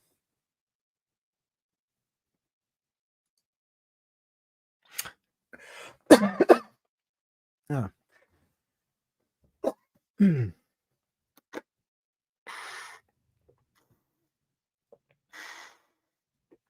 So you're mentioning with the Sebastian Bash thing, that's a great call out. So then you should call it out that she only gets mad at when you should then call that out at some point in the story if you don't already, right? She only calls him Sebastian. She only called him Sebastian when she was mad at him. Bash ran the family tech company, but yes. Yeah, so it's literally then it's just clarifying it. It's just clarifying the grammatical aspect of it. Awesome. They're here, but seriously, I don't need the pity looks and fake condolences. Yeah. All right, so let's get back, and then we're kind of going into her description on the driveway. Of course, yeah, and she's basically so this is her exploring the house for the first time since the hospital where Bash is dead. This is going to be more haunting. The taxi approaching. I like when opening the door to I smell him. It feels like I'm going to hear. This is such a beautiful line, Courtney. This is such a beautiful line. Opening the door, I take a deep breath in. I smell him. It feels like I'm going to hear him yelling at his game in his office at any moment. That is so moving because she opens it and she's immediately greeted by ghosts, by the haunting ghost of him, so to speak.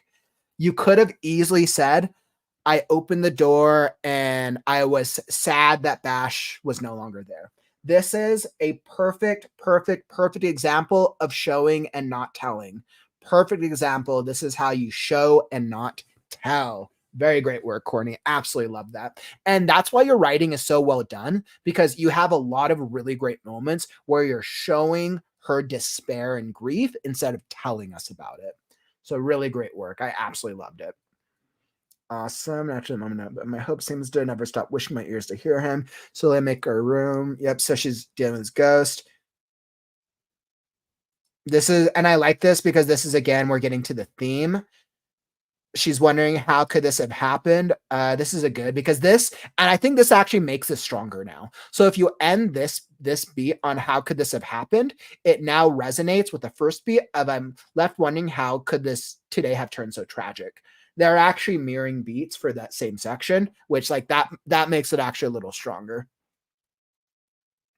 Awesome. Why would karma? It's been a week since Sebastian laid in my arms and died. Perfect. So time jump. Why would karma be so cruel to him?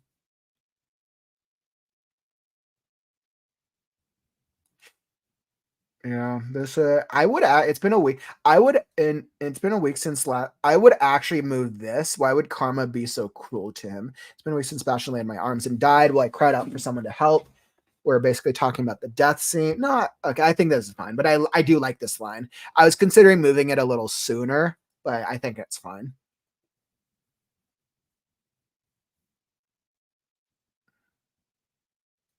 The bash rule is good. You're basically just moving the plot along a little bit. I hate this cold state, and we could have been somewhere warm this whole time. I hate this cold state, and we could have. So this is just another example of a present tense. I hate this cold state, and we could have been somewhere warm this whole time. This just needs to be broken up into two sentences. I hate this cold state. I hate this cold state.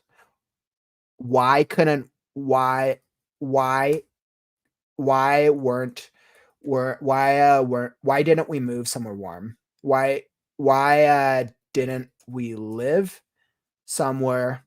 Why didn't we live somewhere warm this whole time? Right? So that's just a present tense. That's a tense thing. Nothing is keeping me here anymore. Oh no, I have this house never seen waiting for me. So this is good. You're setting up the whole why she's probably planning on leaving. And then basically how people are responding to her. Back at the office, I took the letter you wrote for me. The lawyer handed me unopened and put it with the important papers. I'm not ready to hear. This was really good. The only thing was this should be its own paragraph because this is such a key moment. Once everything is packed, I sit down to message my authors, letting them know I'll be unavailable for a week. So, okay, so she is an author or a writer. I sit down to message my authors. I was like, okay, it's still early on in the story. I don't think we really need to know what she does. So I think this is fine. But letting them know I will be unavailable for a week while I drive to South Carolina. This house is sold and last signature is happening the day after tomorrow. Then I will get started on our first and last ever road trip.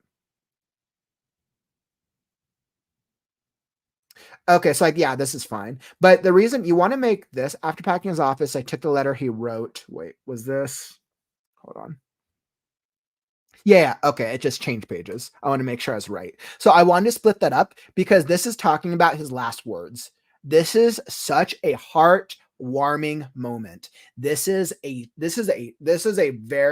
emotional beat for Lexi's character, right? The fact that it's his last words. Like that is probably, you're very aware of that, which is great, but you want to make it from a structural perspective stand out to the reader, right? So it deserves its own paragraph, its own moment to speak. And this is also foreshadowing. We get to come back to this later in the book, which is awesome. Excellent. Take another look at the one-story renter house. Yep, and this is before she's going to leave. And then we basically get the conversation with the couple, which is good. I really like the conversation with the couple. Why can't they take a hint? Yeah, their life wasn't turned upside down. When won't anyone care about what I need or want? I don't need this. Why can't they take the hint? Yeah, this is all great. I just want to call this out that her response is actually very, very well done. It's unique because you're like, we're thinking of like, okay, oh, so they want to honor the fallen husband. We like most people are like, oh, that's awesome. But then she responds of like, hey, that's evil, basically. Like, screw you guys. But then she still responds in a way that's kind, which is very intriguing and actually speaks to her character development. So really good work on that.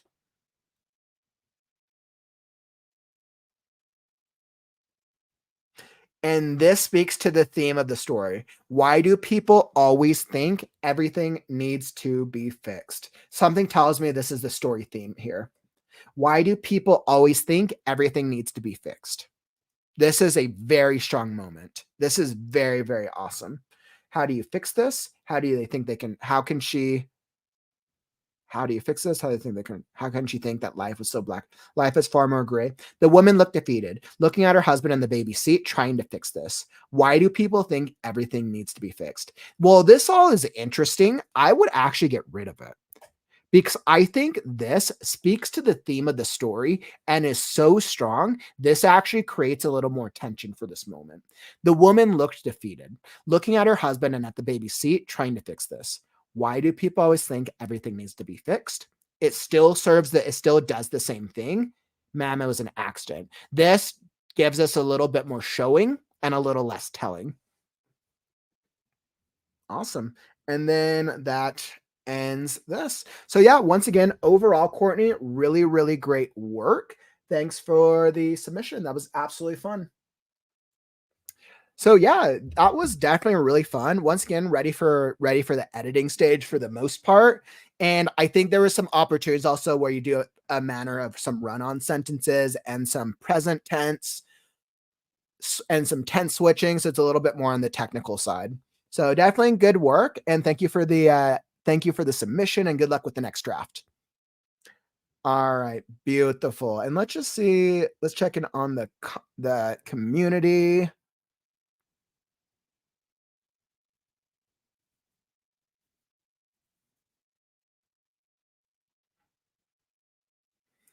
Awesome. So yeah, Courtney, it looks like you got some really great feedback from the community.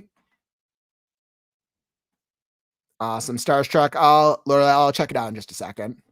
Hearing you read, I can find parts that are wordy. Yeah, and that's right. That's why I always recommend as an author, before you send it off to an editor, print out the story, read it aloud. Reading it visually on a page gives us a different sense than hearing it out loud as an audio. I always recommend that for every writer. I absolutely agree. The emotional moments of it were really well done, Courtney. And I'm going to keep going in the comments, but by the way, so Lorelai, I'll check yours. Let me check that I received it.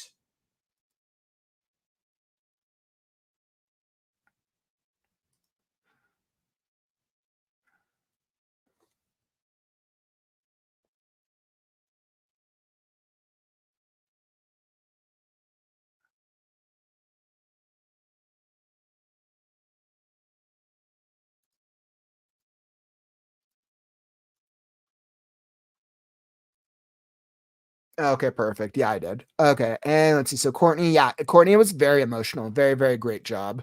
So then of pew pew.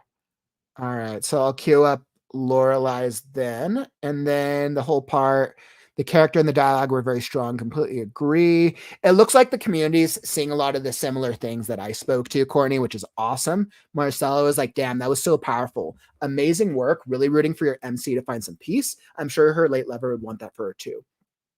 Courtney, I think what you do so well in this is that there's such an established sense of grief. Anybody who has lost somebody before, or anybody who's felt a type of grief, would could very much connect with that. And you do a good job of making her emotional journey very clear, which is awesome. I think that was an excellent decision. Excellent, excellent decision.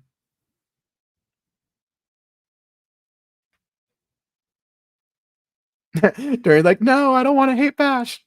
I already like that. Yeah, that's Courtney. This is actually a very great way of subverting expectations because I actually already like Bash too. I think he's you so far you've spoken him as being a kind character. He was a gamer. He probably got frustrated, but you haven't really attached too much negative things to him, which is a great way of subverting expectations if he was not the greatest.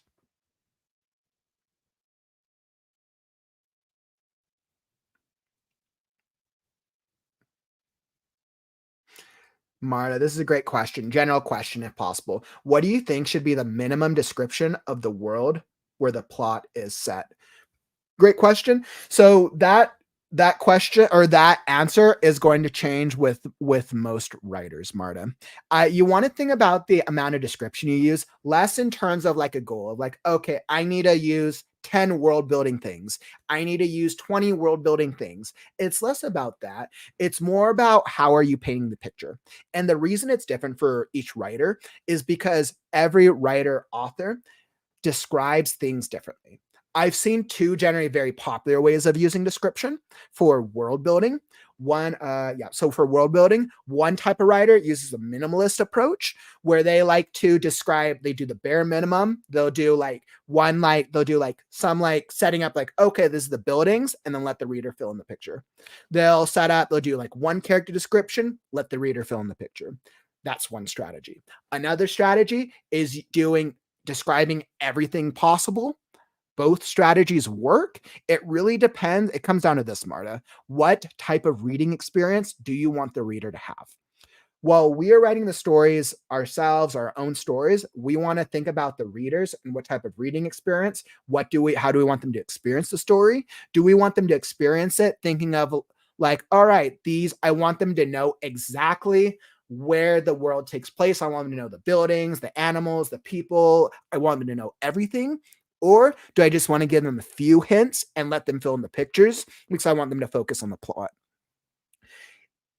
Also, you need to know your genre conventions. World building for different genres are different. World building for fantasy, readers have a high expectation of, they want diverse, extreme worlds where you're fleshing out all like the magic things, all the characters, the different elements of it. Fantasy readers have a very high expectation of world building. Romance readers, world building is a little different, right? It's less about the world and it's more about the character journey because it's about the romantic aspect of it. Are there times where you can do it differently? Absolutely. But you want to know what the average genre conventions are and what genre conventions are doing with the current bestsellers and the current market to be successful. Really great question, Marta. I hope that answered it.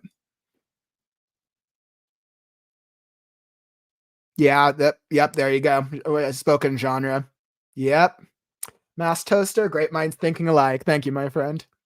Hey, what's up, WTC? Welcome, welcome. We're having some really great stories today. Really great book excerpts. Really, really awesome. Sean just got here. Sorry I'm late. I didn't expect. Aw. Sean, I'm so sorry. I hope everything's all right. I'm glad to have you here in the stream. And yeah, hopefully everything's all right, my friend. Thank you for dropping by. Hoping everything is okay. Thanks, WTC. Yeah, definitely getting a lot of love here, Sean. So hope you're doing all right, my friend.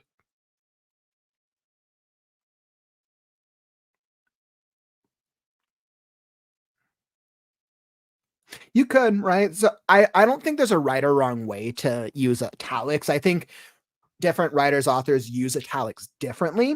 I think if I'm going to change the formatting, if I'm going to use italics for something, it's because I want it to stand out, right? So if there's something I want to stand out, I would use italics for, and that's really the goal of it.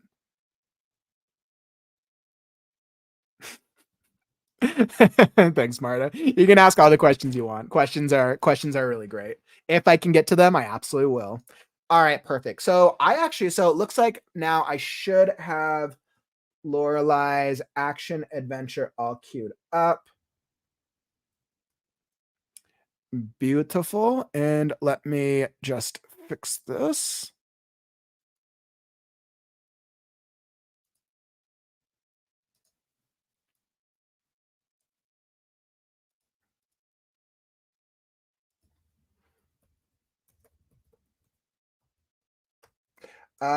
Okay. Well, JK. So Lorelai, I do need editor access so I can highlight as I go. So unfortunately, for that reason, I'm probably gonna have to move it to the next stream. But definitely just like resubmit, let me know because I definitely do want to get to it because I know it's been sitting for a while, but I won't be able to touch it if I don't have editor access. Sorry. Okay. So I think such an important reason for submit, and this is another reason I need to improve the submission guidelines. I need to do it through a form. So the submission guidelines are clear. And it's like, because I see this with big channels do this, it's if you need to follow the guidelines correctly. And if you don't, then they just get skipped. I don't want to do that with people, but I do, as I'm continuing to get more submissions, I need to be fair to everyone. Okay, so with that being the case, then what I'm going to do is I'm going to move right along. And Lorelai, once again, just I'll shoot you a message after, but we'll queue it up for the next stream for the next critique show. Okay, so let's see what we'll do next. I have, let's see, what do we got next?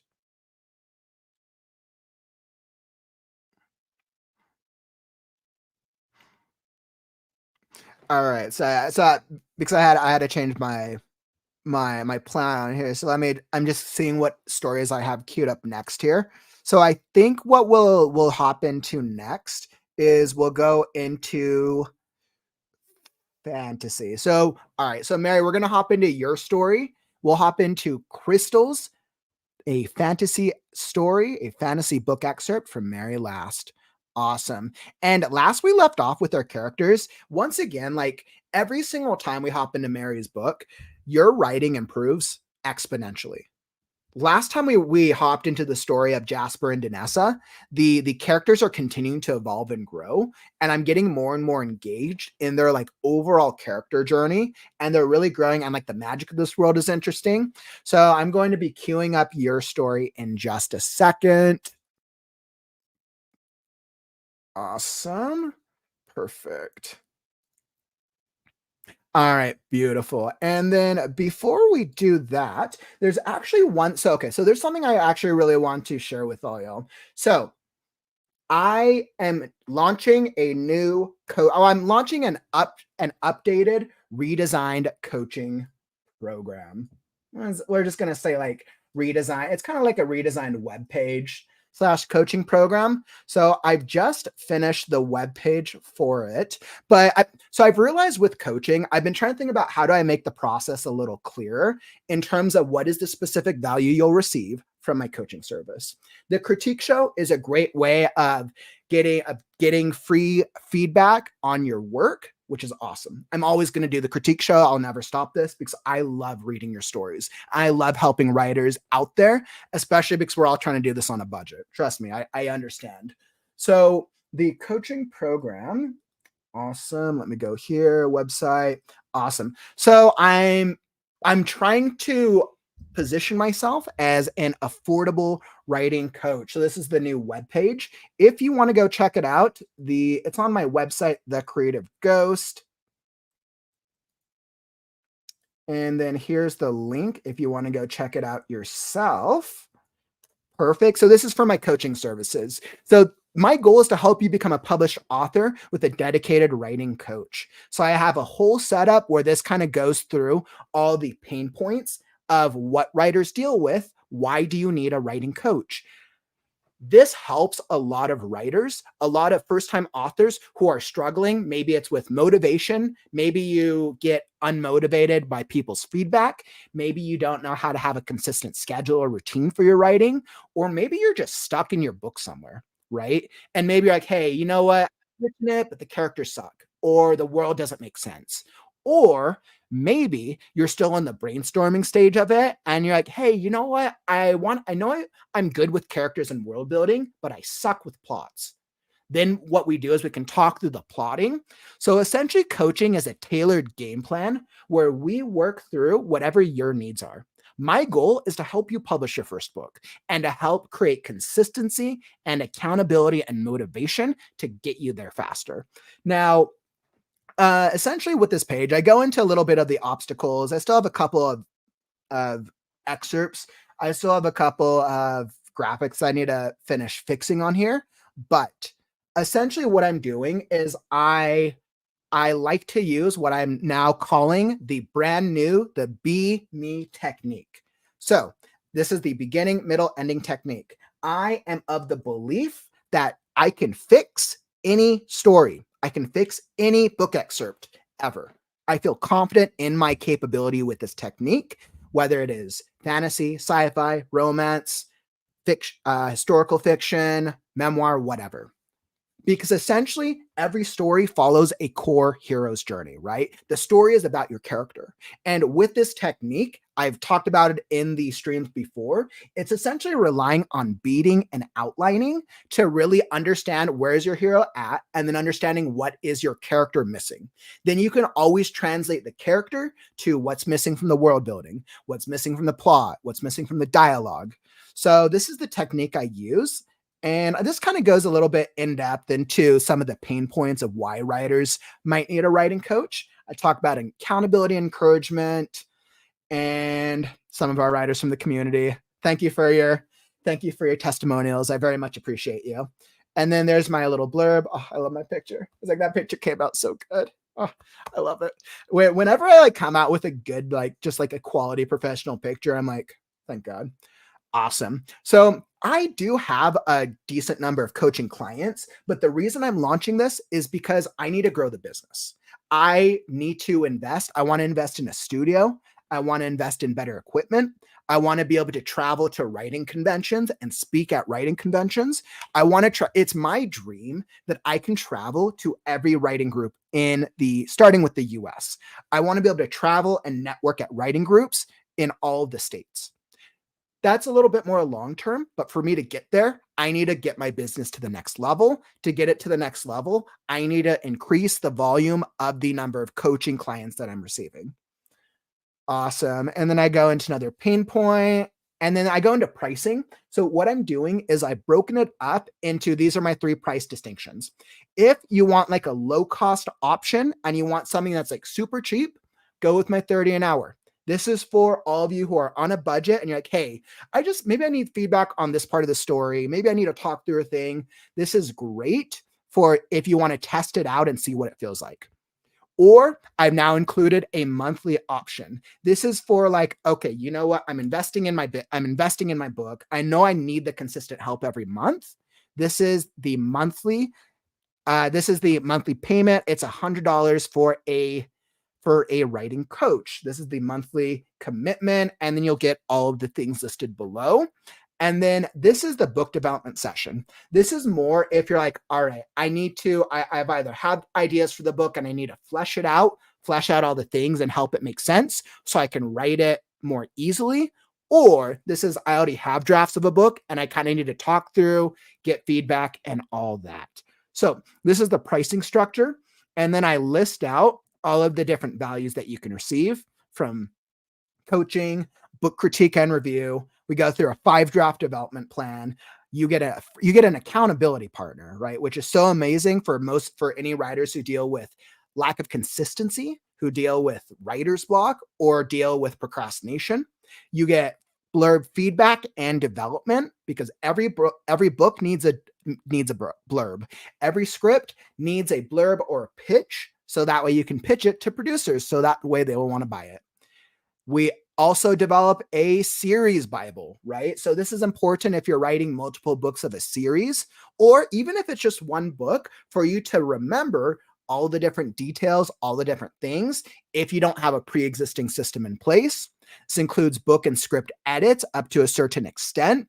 Generally, if you're needing more than 10,000 words, give or take, in a book or script, then I would generally refer you to the book and script editing services, because that's going to be more about like, okay, this is the script, I edit it, I give it back to you. That's more stereotypical book script editing. You'll get advanced writing techniques, like I'll show you. I've been writing for I've been writing for almost 25 years now. And while I haven't published anything, I have over 50 projects in my catalog, right? Obviously, The Last Scarecrow will be my first published book, but I have a creative writing degree. I've been involved in so many different writing groups. And you all see from these writing live streams, 240, I know what I'm talking about. I believe in what I'm talking about. So I promise you, you will definitely learn some writing skills. And then you also get early access as a paying client for some forthcoming events and forthcoming tools and things that I am developing.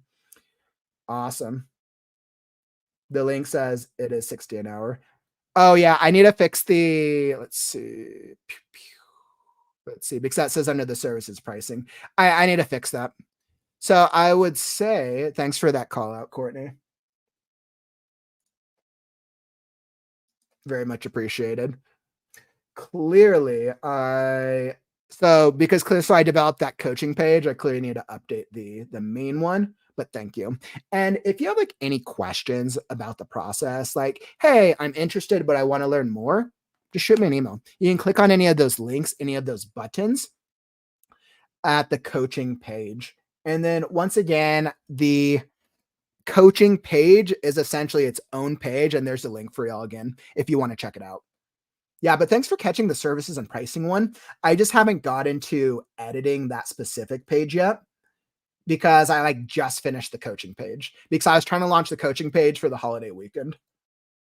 But I think that's a good thing. I'm going to adjust that coaching thing to just 30 an hour. Thanks for the catch, Courtney. I just fixed that. Beautiful, beautiful, beautiful. Okay, so I wanted to get that ad in there. All right, perfecto. W2C, I love this. Jared, I sent you an email with an offer you can't refuse. Oh my God, I absolutely love that, W2C. All right, perfect. So let's get W2C. I'll check out the email after the stream. Thanks for sending it over. Awesome, I did. Perfect. So let's get right on to the next one. Let's get on to Mary's A Fantasy Story. So Crystal's The Fantasy Story by Mary Last.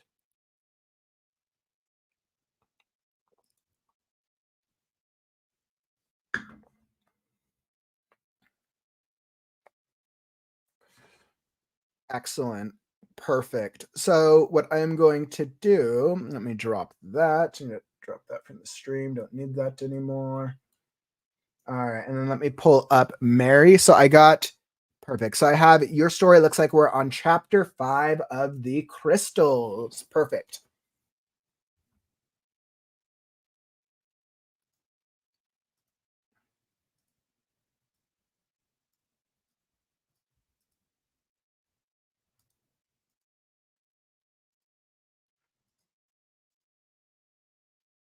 All right. Excellent. So I am all set. All right. We got chapter 5 here, and let's dig into it.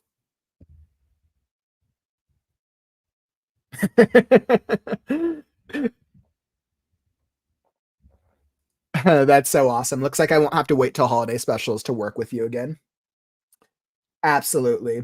So what I've done, Marcella, is I'm there, and the reason I've changed my pricing for those of you who've worked with me already, I've gone through pricing and business pricing is a learning experience. I've gone through different pricing structures and I've decided to try to position myself as being the cheapest writing coach on the market, especially because we get so many writers and authors who are working on their first book. So I'm going to try that. The only way that being a cheap writing coach works is if I get a high volume. That's the only way it'll be successful. You can only do cheap if you get a lot. You go expensive when you go far and in between, and that's more for like higher end offers.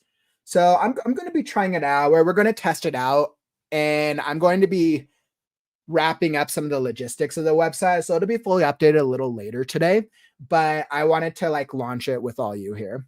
So totally got to rework the budget for this. Can't be letting chapters 15 to 16 here for test.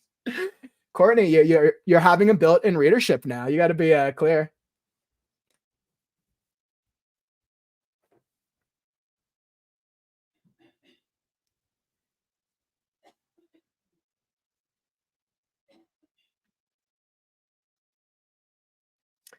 Now, so this is a great question. So you said, how does the $100 a month per month work? Is it based on word count or minutes talking? So that's a really great question. So essentially, for you to be able to pay the $100 price, right? That's the equivalent of doing what, about roughly 3.5 hours of coaching. So the 100 a month value is essentially it. You get right now. I'm not going to put a max on it, because I'm still developing the process and I've literally just put it out there. I think what I'm going to do is I'm developing that you can get consistent email feedback, right? You can get a development session, and those are things that I'm listing out. And then you can get feedback on your work up to a point. So there's probably going to be maximums that I'll put out there.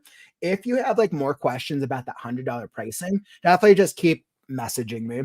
I'm clearly I was like the 100 a month. I don't know. I don't think unlimited works for it to value my time, but I want there to be exponential value. So like even as all the things that I had mentioned now, like with the 100 a month, you'll still get all of those things, because this is actually a really great question. So with the 100 a month, no, like you'll still get all of these things. You'll get access for all of these things. It's just going to be at a different value than if you're paying for that hourly pricing. And as you can see here, I started creating like the script for it. So I'm going to be finishing out the the writing for the rest of these tonight. So I would say just check back tomorrow and I'll have clarification for all those now. Thanks for asking. That's a really great question. Awesome. So with that being said, perfect. And I'm going to hop into Courtney. He said, what if you have a time slot a week of having your time? What if you have a time slot a week? Oh, yes, yes, yeah. Okay, I see. What if like with the $100 value, it's like a weekly time slot? That does make sense. That absolutely does. I think because with the pricing models that I have, because I think I think the hourly coaching model is pretty clear how it's working right now. And then I think the book development session is also very clear. And with that $100 model, I think what I have to do is I have to make it clear, not because like it's clear the value you're getting is clear, but I think how much of the value. So I think by doing a weekly time slot could work. What I've learned from this experience, Courtney, is every writer, every author has different expectations or has different needs, which is why I'm trying to figure out like, okay, because one writer might want to have that like that meet once a week and talk through things, and that's what's perfect for them. Another writer might not actually like to talk on like a virtual call, and they might actually just want to talk like through emails the entire time. Another writer might just have like 100 questions, right? So I think It's probably giving them enough options to be able to distinguish the different brackets.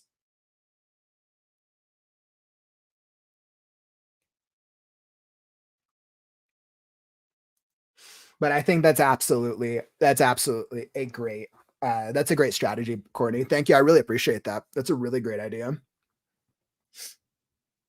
So yeah, so what I would say is for those of you who are interested, or especially if you're interested in the $100 offer, I would say just check back tomorrow because I'll be finishing up the last logistics of it tonight.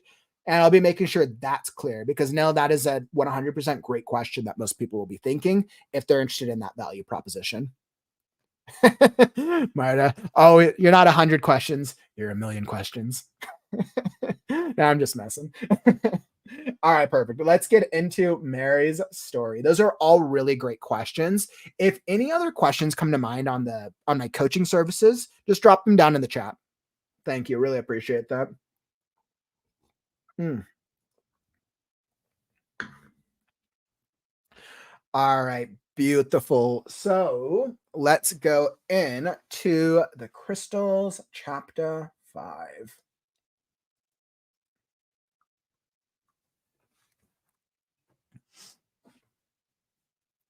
All right, so chapter 5 with the crystals.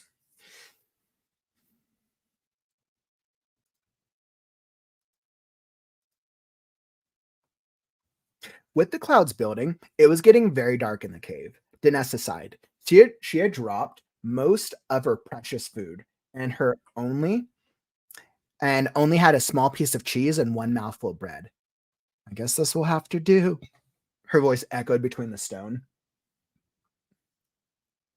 and over the lake of water at the farther end of a short tunnel. She sat down and ate the little bit of food she had. The lake was spring fed and drained off under a ledge by the far wall of the cave. The water flowed out on the other side, where those who knew about it called it Thunder Falls, filling the forbidden lake. This made a constant and very low roar within the cave, so it was a perfect place to make up games, like Captain and Crook or Pirate's Treasure Cove. It had been a while, but every time Jasper and Diness had come to play, they stashed wood for a fire, some candles, a few chipped plates, a small knife, and some old woolen blankets. Danessa never dreamed she would need this for real. Even in summer, the cave was chilly, exhausted and beginning to shiver. Danessa bundled in the rough blankets and with a puff of magic lit a candle. A fire could make enough smoke to alert any guards that might still be in the area. Once again, she tried to contact Jasper. Are you safe yet? I'm well. Please.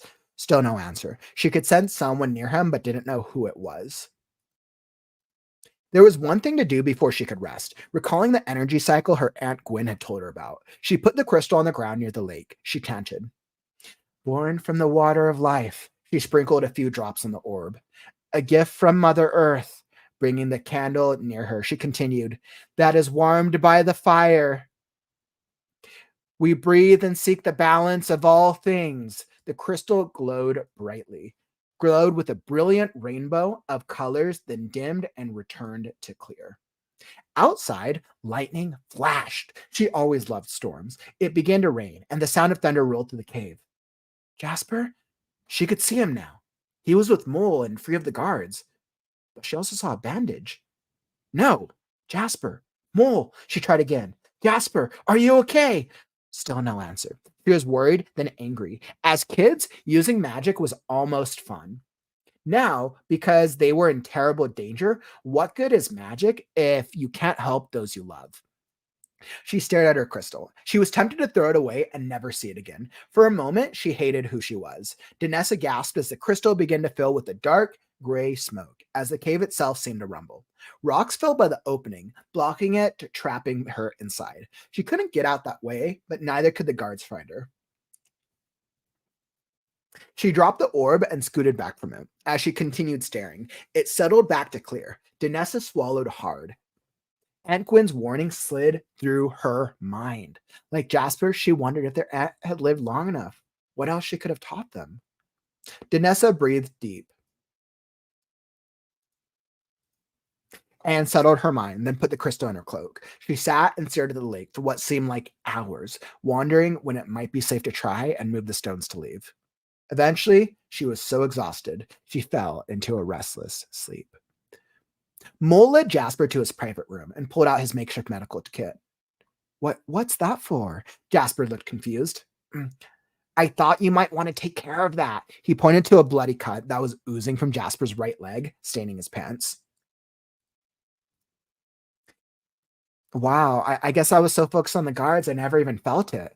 I wonder what I cut it on. I don't see anything in it. I'm sure it looks worse than it is. Jasper took off his pants, and Mole helped to clean up the wound. Not too bad, just deep enough to make a mess. This should take care of it. Jasper winced as Mole poured whiskey on it, then put a bandage over the injury. Now, we have some things to discuss. Secret stuff.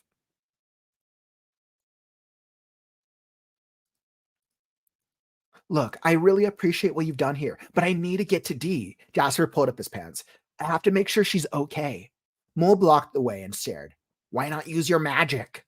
Jasper's eyes went wide. What are you talking about? Magic? Me?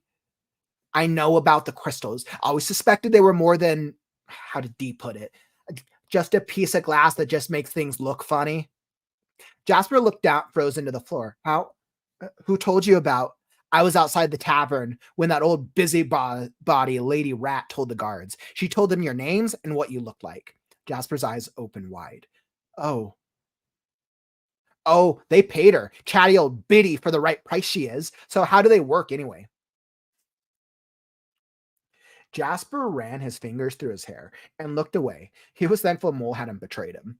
But damn, no one was ever supposed to find out. So how much should he tell Mole? He sat on the makeshift bed for a minute, staring at his hands. Mole put his hand on his hips.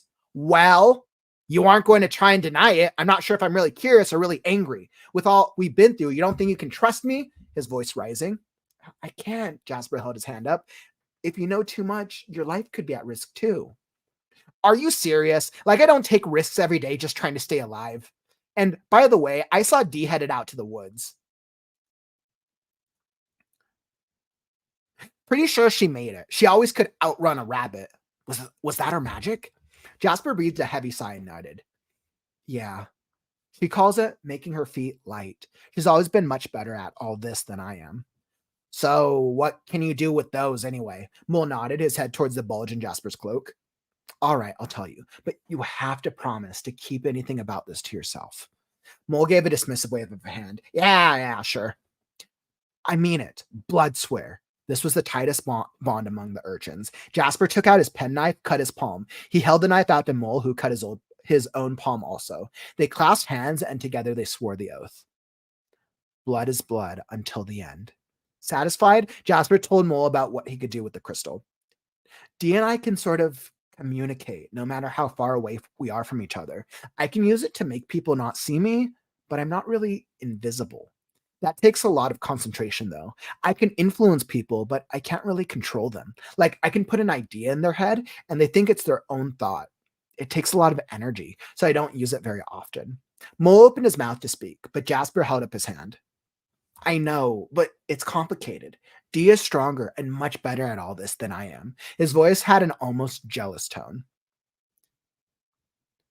Damn, for so long I thought you were just very lucky. I should have known there was something more to you two. Can I try it? No, it only works for certain people. Something to do with family history. Mole briefly had a look like a petulant child. Oh, I guess I'll just have to keep you close. He started to pack up the medical bag and other supplies. We're going to have to get you out of town. Can you heal that leg? It's not bad enough to waste the energy on. It'll be fine. Think you can walk on it? It stings a little, but yeah, no problem. Fine. We'll wait until the rain lets up a bit and those blasted guards give up. Can you use that to let D know where we are? I'll try. He held the orb and concentrated, but it remained cool and only gave off a pale yellow glow. Something isn't right. I forgot to say, it sort of needs a recharge to work. How do you know that? There's a small ritual. Ah, damn, I don't remember how it goes. I know it has to do with earth, air, water, and fire, but I forgot the exact words. These should be in the cave behind Thunder Falls. We'll have to make our way there as soon as we can. What?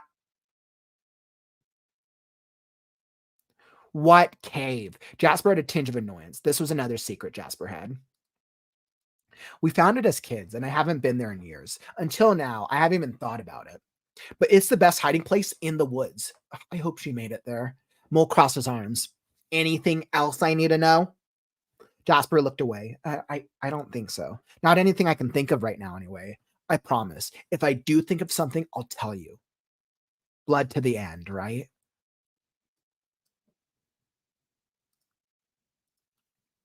Mole nodded. To the end. I'll go check and see if those idiot guards are still around. Be careful if they think you know where we are. Not to worry. I'm a mole, aren't I? He smirked and went out the door. Awesome. So once again, Mary, very, very incredible work. End the reading.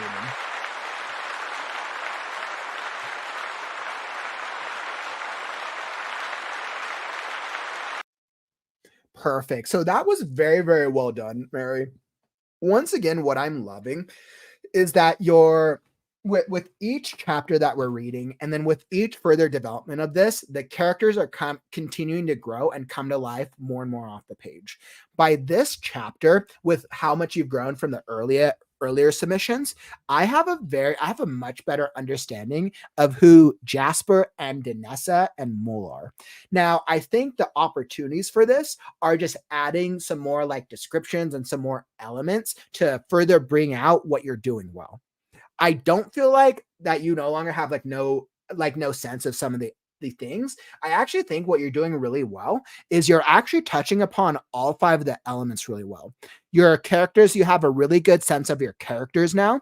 Your world building with your magic system is very interesting. I want to know a little bit more. The dialogue is starting to feel a little bit more unique, and I think we can continue to flesh it out a little bit. But I'm really loving how like Mole kind of has his own voice now, and it differs with Jasper's, and Jasper's very soft spoken. I actually really like that. The plot is very, very clear. So I think the plot is straightforward and you're doing a great job with that. And then the overall structure of it is once again great, right? This is kind of their like recollection moment. So overall, really, really great work. I think, like I said, there's a couple opportunities in each of the areas, probably with exception of plot, but I think you have a very strong foundation, and I'm absolutely loving what I'm reading.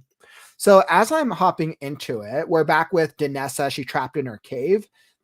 You did a good setup for the overall environment, which was great.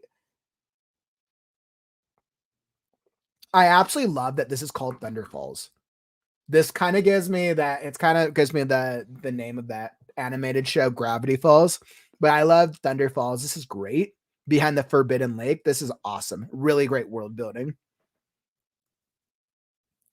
And this speaks to their character development as children. Wonderful. Absolutely love it.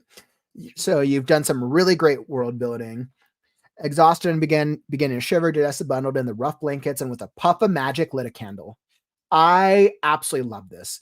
Danessa bundled in the rough blankets and with a puff of magic lit a candle. So I actually kind of like this. I like that you're using it's called a puff of magic. Now, some writers or authors, they might argue of like, okay, you need to do a little bit more description, but for this specific one, but I actually think if Danessa views the way that it comes across as magical, then I think this is actually a good description for this.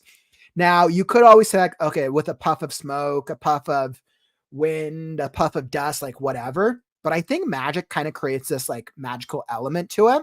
Now, if this was the only thing you did for magic, I'd say more, but you're about to go into some more descriptions for the magic, for a type of magic. So that's why I'm fine with this use of magic. And I think it's an interesting hook.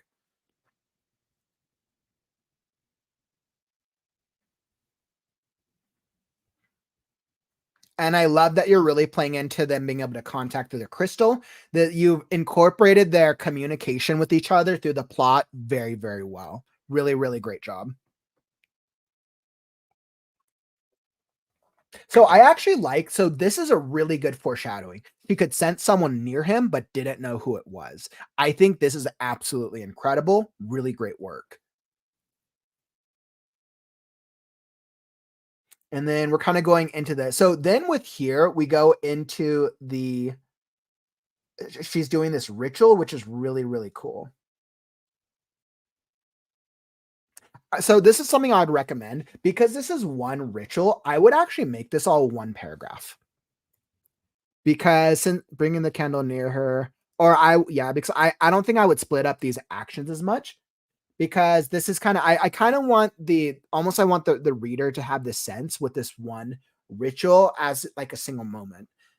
Born from the water of life, she sprinkled a few drops on the earth. A gift from Mother Earth, bringing the candle near, she continued. That is warmed by the fire. That is warmed by the fire. So, and I mean, like, this can be edited a little bit, but I think it would actually be stronger as a single standalone paragraph because it's kind of like it's a single chant as she's doing these different actions. Born from the water of life, she sprinkled a few drops. She sprinkled a few drops on the orb, a gift from Mother Earth, bringing the candle near. Bringing the candle near. I don't think you need a speech tag because we know she's speaking. Bringing the candle near. That is warmed by the fire. That is warmed by the fire. And then I would give her another action here. That was warmed by the fire.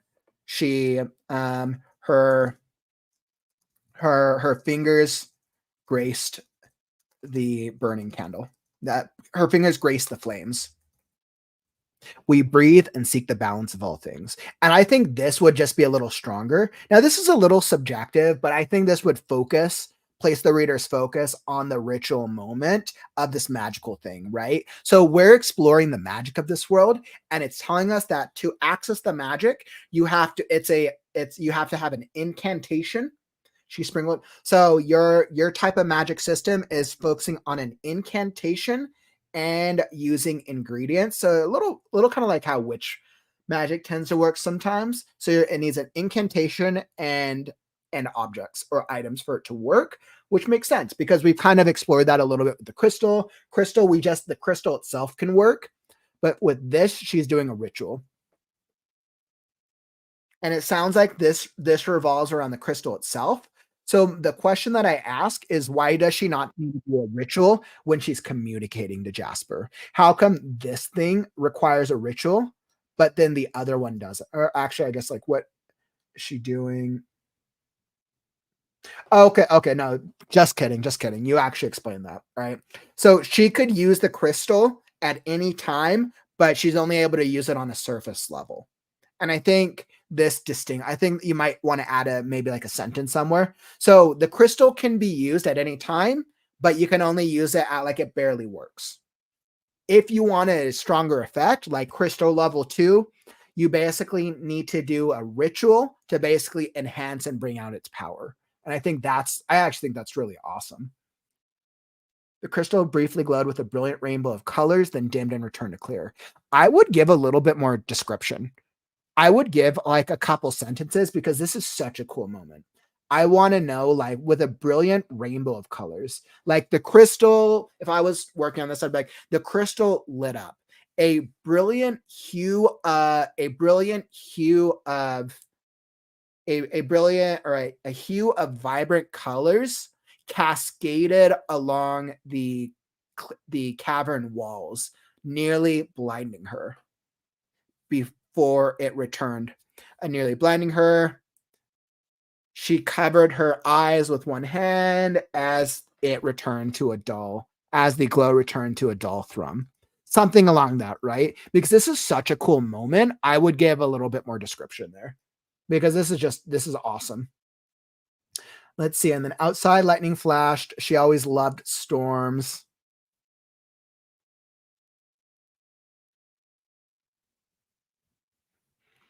She always loved storms. It began to rain and the sound of thunder rolled through the cave. Jasper, she could see him now. He's with Mole.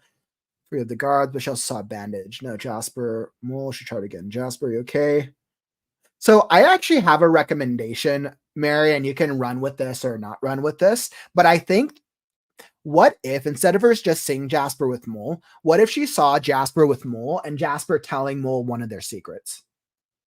Like that, but because like the perfect, like, I feel like with this context, you wanted to see something that's taken out of context because then it will add tension to the moment. Right now, she just sees, so basically the tension thing that you're using is that Jasper is hurt and that she is with Mole, right? So like those two can work, but I think you can get further tension if she sees Jasper, if she sees some conversation, or just maybe she just sees Jasper hurt, but she doesn't actually see that it's Mole that she's with. Maybe Mole like has his back turned and she sees Jasper talking to someone.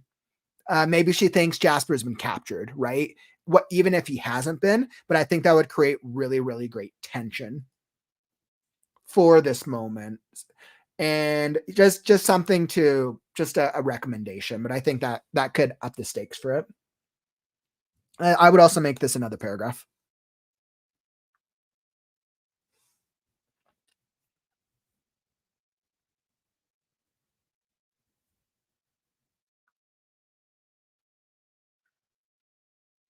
This is good. I like the character building that you're doing in this last bit. So yeah, so that's awesome. Danessa's character is very much like this, like young up and coming like magic user who's growing, and I actually really like that.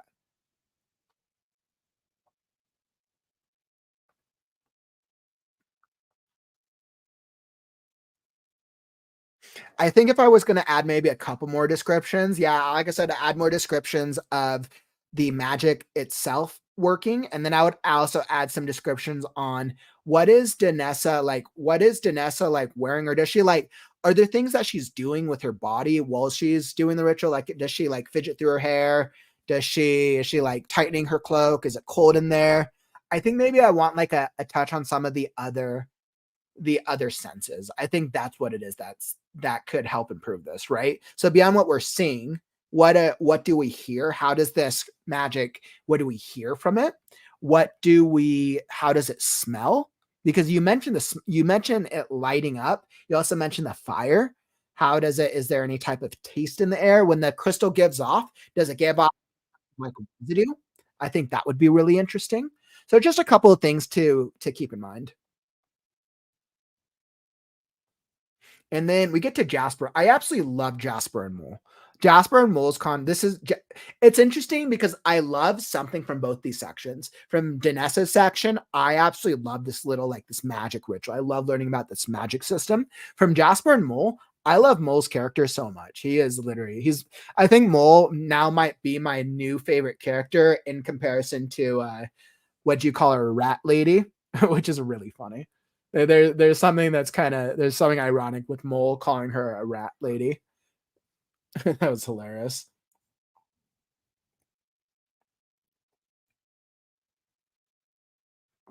So this is good. You have a really good setup for this. I think so. I just give this a little bit more description. Jasper took off his pants. I think you could just do a better description because I guess it's where is he cut? So I thought you might want to take care of that. He pointed to a bloody cut that was oozing down Jasper's right leg, staining his pants. Okay, so right legs, his pants is stained. Jasper took off his pants and Mole clean helped to clean up. So if his blood staining, wouldn't the blood stick to his pants?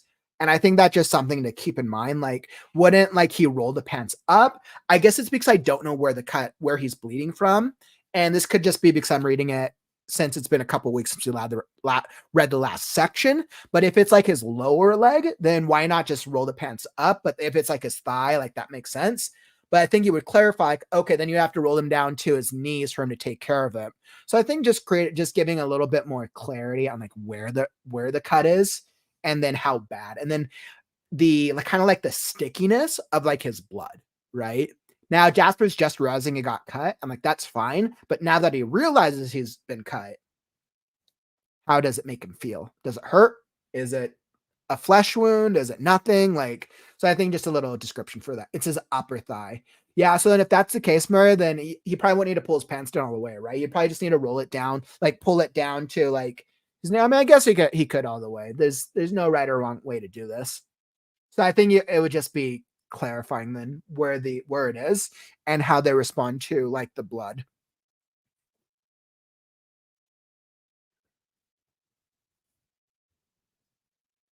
And you do have that description of Mole's response to it, which is great.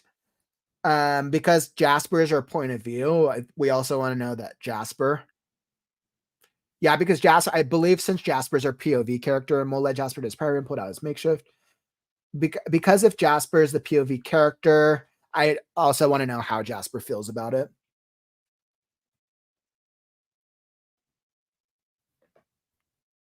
This whole thing with Mole and the magic thing is very clever. I actually really like now that we have Mole having seen the magic lady. Now the Mole blocked away and said, "Why not, Jasper? What are you talking about magic? I know about the crystals. I always suspected they were more than, how did he put it? Just a piece of glass that just makes things look funny." Jasper looked frozen to the floor. How? Who told you? I would actually change Jasper's first denial. How? Who told you about it? Because he literally just didn't he just say, Jasper's, what are you talking about? I would actually, instead of, because by Jasper saying how, who told you, he is acknowledging that the magic is real. Instead, I would actually have him play denial of him saying, Jasper looked frozen to the floor. Matt, what? You're wrong. Your magic's not real. Magic isn't real. Or what are you talking about? Magic isn't real. What are you talking about? Magic isn't real. Yeah, I think I would talking about magic isn't. And then I think I would do like a cutoff, like have them get cut off. And then Mole could say, like, Mole kind of knows for a fact. Mole's put the pieces together, but Mole's basically wanting Jasper to confirm, right? So I think this would make it a little stronger by having Jasper deny it.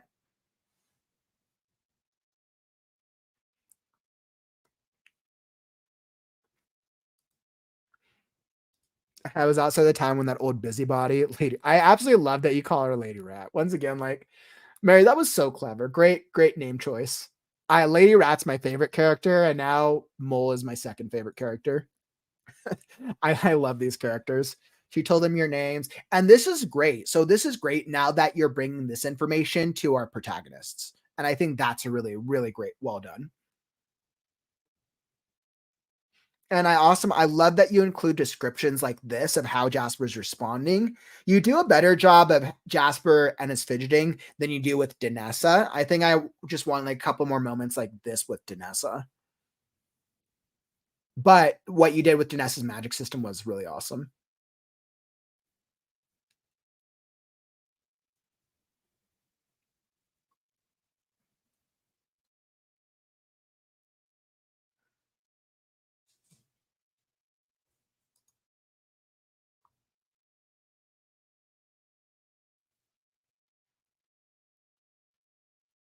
Yeah, this is good. Mo put his hands on his hips.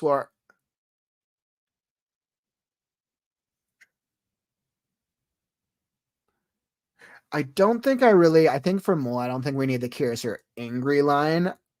I mean, actually, that's character development. That's fine. Well, you aren't going to try it and deny it. It should be. Because I think I would actually have this. I think I would start his framing as this. Well, with all we've been through, you don't think you can trust me? I think that would actually make this stronger.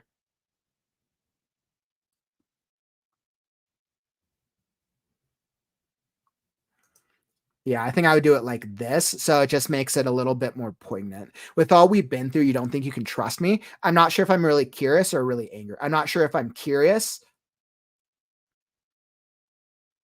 really curious or angry or just or angry. His voice was rising.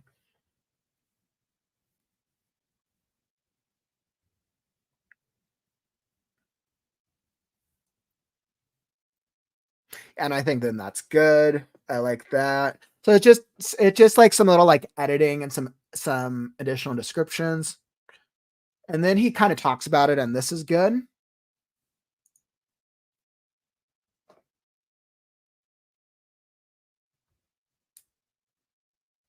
I absolutely love this blood bond, this blood swearing thing. That's a very clever and great mechanic, Mary. Really well done. Really well done. And because this adds to the blood swear, adds to the world building, right? Of the urchin culture. I hope that when you're working, I hope that in earlier drafts, you've added the blood swears, whatever it's called, a blood swear, right? A blood bond. I would actually just call it a blood bond. I think that would actually just from a standpoint, that just sounds a little better. So I would call a blood bond. I mean it, blood bond, because I think that has I like the ring to it more. But whatever you want to call it, reference it earlier in the book. Have like have Mole reference it earlier on when he's introduced, or have other characters like reference it. So that way we kind of already have context of like, we know like what a blood bond means between urchins. And I think that would make it a lot stronger. But overall, like this, the blood bond is great. And then we kind of talk about how they communicate. And I love that Mole just thinks about himself. Mole's thinking about like, okay, well, how can I use it? Or how can it help me? It makes me kind of question what Mole's intentions are with Jasper and Danessa, because right now you painted Mole to be kind of like a selfish character, but he's very much helping them out. So I'm kind of curious on like, and this is just my curious as a reader. Like, I'm like, okay, I feel like Mole's going to betray them, or maybe like he actually does want to help them. And we're going to learn what his true motivation is a little later. So, but I really like that he kind of only cares about really trying to, I mean, he did offer to help. So I think there's some really great character development. Because he's just upset that he can't use magic. Or is it just because Mole's just a child and he just wants to use magic somehow? Maybe it's as simple as that. Maybe that's his motivation for being with them, of like, okay, well, he really just wants to use magic now. And maybe this becomes his new motivation of he now wants to become a magic user.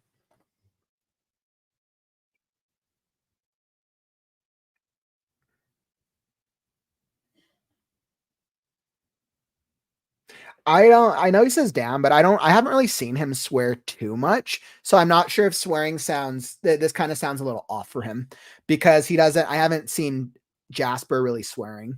So I might just get rid of this, or if you want him to, include more uses of it throughout the story.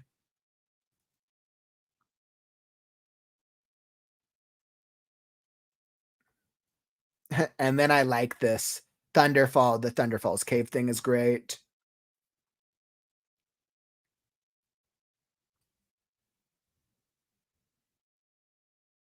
Yeah, and I think from a structure perspective, I from something I might recommend, Mary, is I might recommend switching up the structure at what you have right now. I might recommend putting the Danessa, that last magic section right here. Because then I think if you have the Jasper and Mole thing, and then if you have Danessa actually seeing them, like seeing Jasper and seeing that Jasper's wounded, because now you can kind of have her having have watched what just happened with them, or just alternating it somewhere. I think you can add a lot more tension. But once again, I don't know what your plot is with the rest of the story. It is just it's a subjective suggestion. Not to worry, I'm a mole, aren't I? I want another descriptive action beyond him smirking, because Mole is such an interesting character. I want him like doing something that's unique to his character. Not to worry, I'm a mole, aren't I? He smirked as he wiped his he smirked as he wiped the circuit as he smirked as he wiped the dust off his the circular mole-like glasses, or have him do some type of thing that gives him more character development, because this is such a clever line for him. Not to worry, I'm a mole, aren't I? It just feels like he should do a thing that is unique to his character before he walks out. Awesome. And that is all that I got for you, my friend. Thank you for sharing. Once again, another really great submission. I really enjoyed that. Thank you very much. That was awesome. That was absolutely a really cool story submission. Awesome. So, Mary, thank you again. Mole doesn't, yeah, then whatever his character. I don't know why I keep thinking of Mole's glasses. I think it's because I'm used to the Mole character from another epic fantasy series I think it's the Sword of Truth epic fantasy series, where there's like a mole character.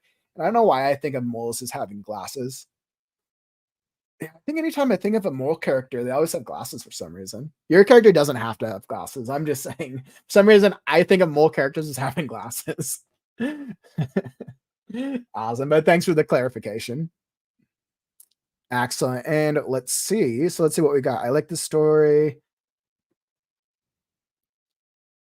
I like this story. This is my first time with it, so I want to go to past streams and get the beginning. Yeah, so Courtney, once again, like if you ever want to check out previous story and critique episodes, there's a playlist that's down in the YouTube description.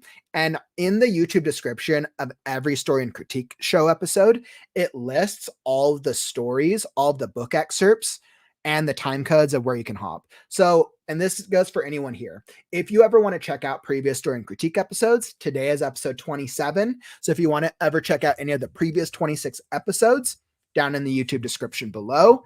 Every episode is time coded with which book excerpts I read and critiqued and who the authors were. So if you ever want to check out previous iterations.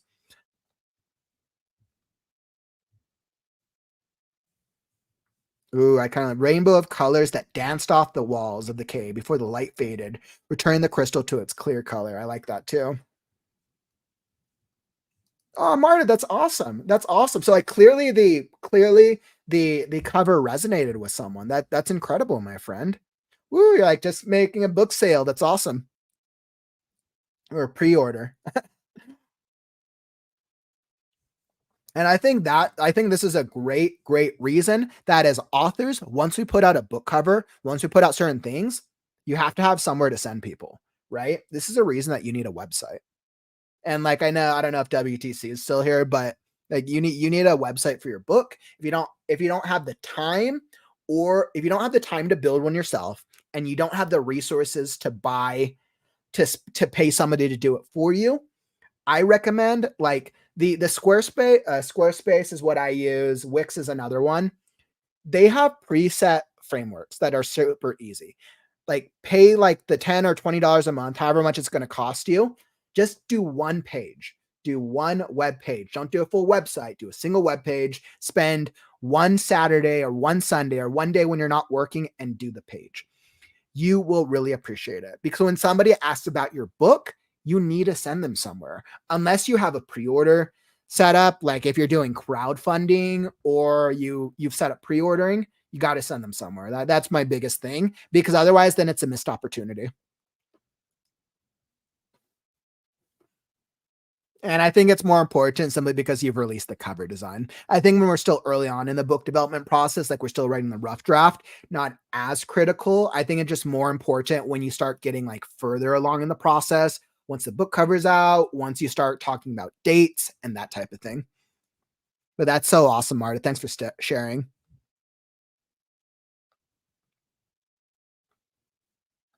Yeah, Mary, it looks like there was a lot. It looks like a lot of the community was really enjoying your story. I agree. Your stories come so far. And I'm so fascinated. Mary, when this becomes like a best-selling, like published novel, please remember us when this like enters the fantasy genre. Please don't forget us over here. Right. And thinking of artists, like there's another good thing to think about. Absolutely. Right. And another thing, right? Because if they're running from guards, so like, and you could reference this of like, okay, well, he looked out the window and there were no guards there. The coast was still clear. Right. I think that the thing the scene did miss is it felt like there's like no sense of urgency, but it could be because now that they're in the hideout, it's clear that they're not in danger anymore. So maybe that's the reason.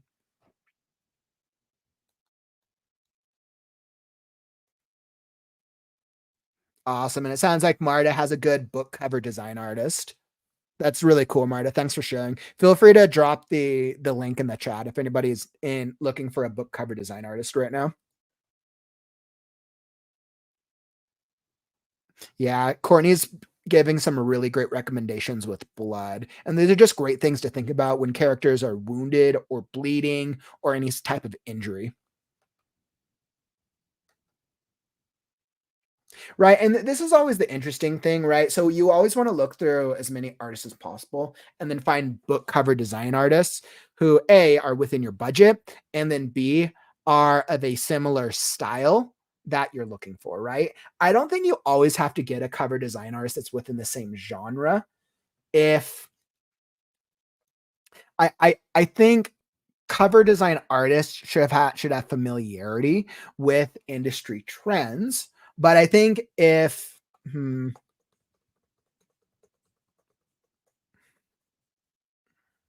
okay, I'm going to take that back slightly. So, if you yourself are aware of industry trends, then I don't think you need a book cover artist in your genre. If you are aware of what the current trends are of the top 20 best-selling books in your genre over the course of the past year, you can have influence in the way that it is designed. If you are not aware of industry trends of best-selling books in your genre, then you need to hire a cover design artist who works in that genre, who has knowledge of those trends. So I think that's a better clarification. I myself have been doing so much research, so I have a lot of knowledge with the fantasy genre. But I'm thinking like, okay, I think it's depends on your knowledge and if there's a knowledge gap.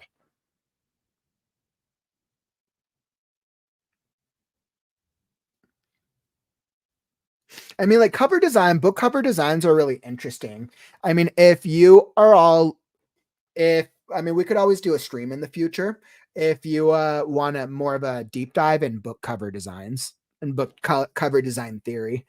If that's a stream that y'all would be interested in, we can always test it out as a stream in the future. If you want like a deep dive in book cover designs and like how to do book cover designs if you're doing it yourself on a budget, or how to look for book cover design artists, how to know if they're a good book cover design artist, what are trends that we look for.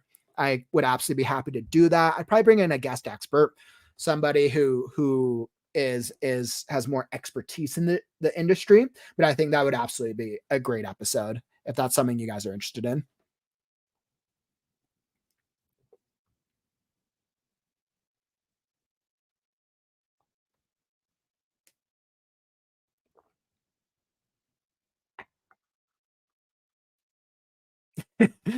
Don't give him glasses. Just give Mole a monocle.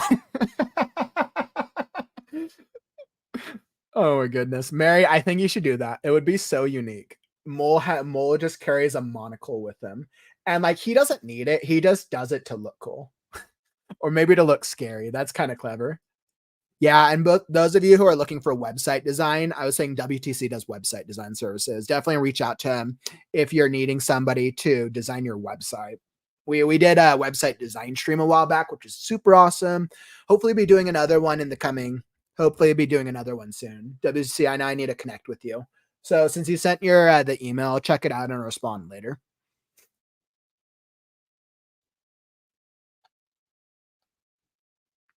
I would just say like you could probably include like either the name of whoever it was or maybe their page. What name or page, one of the two, wherever that artist is usually found. Usually it's a website. Most artists should have a website, but if they don't have a website, then they probably have to find them on social media.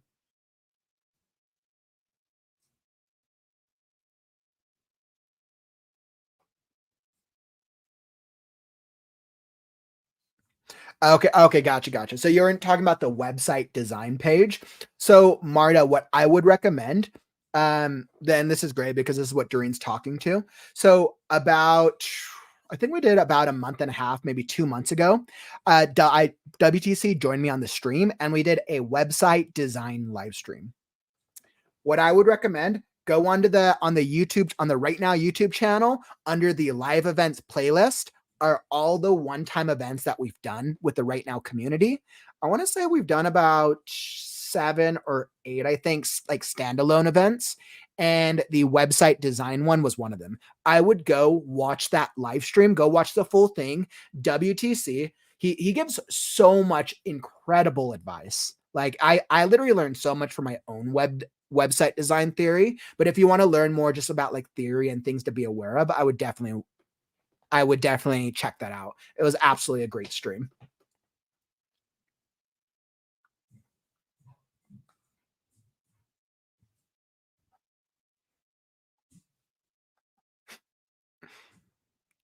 Awesome. It looks like WTC has some great recommendations here. For a landing page, you would need a great hero image at top with some website copy that draws the visitor in. Then you need to have calls to action to join your mailing list. Mhm. Completely agreed. And that was a really great call out.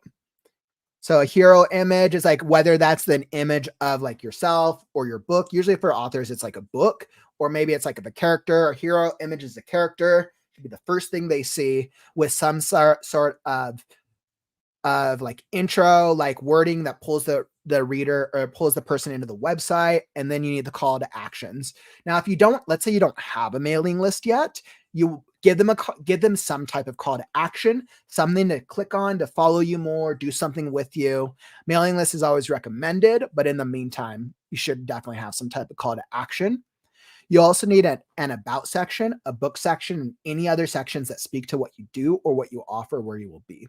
I agree, WTC. My only challenge to that is for most authors or most writers in our community who might not have the time or the skills to be able to do that yet, I would say just start with one page, right?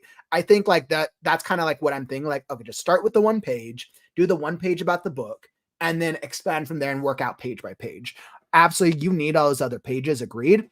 Start with the one page about the book, and then I think expand from there, right? When you have the time to keep working on it or the finances to pay for an expert to keep designing the rest of it.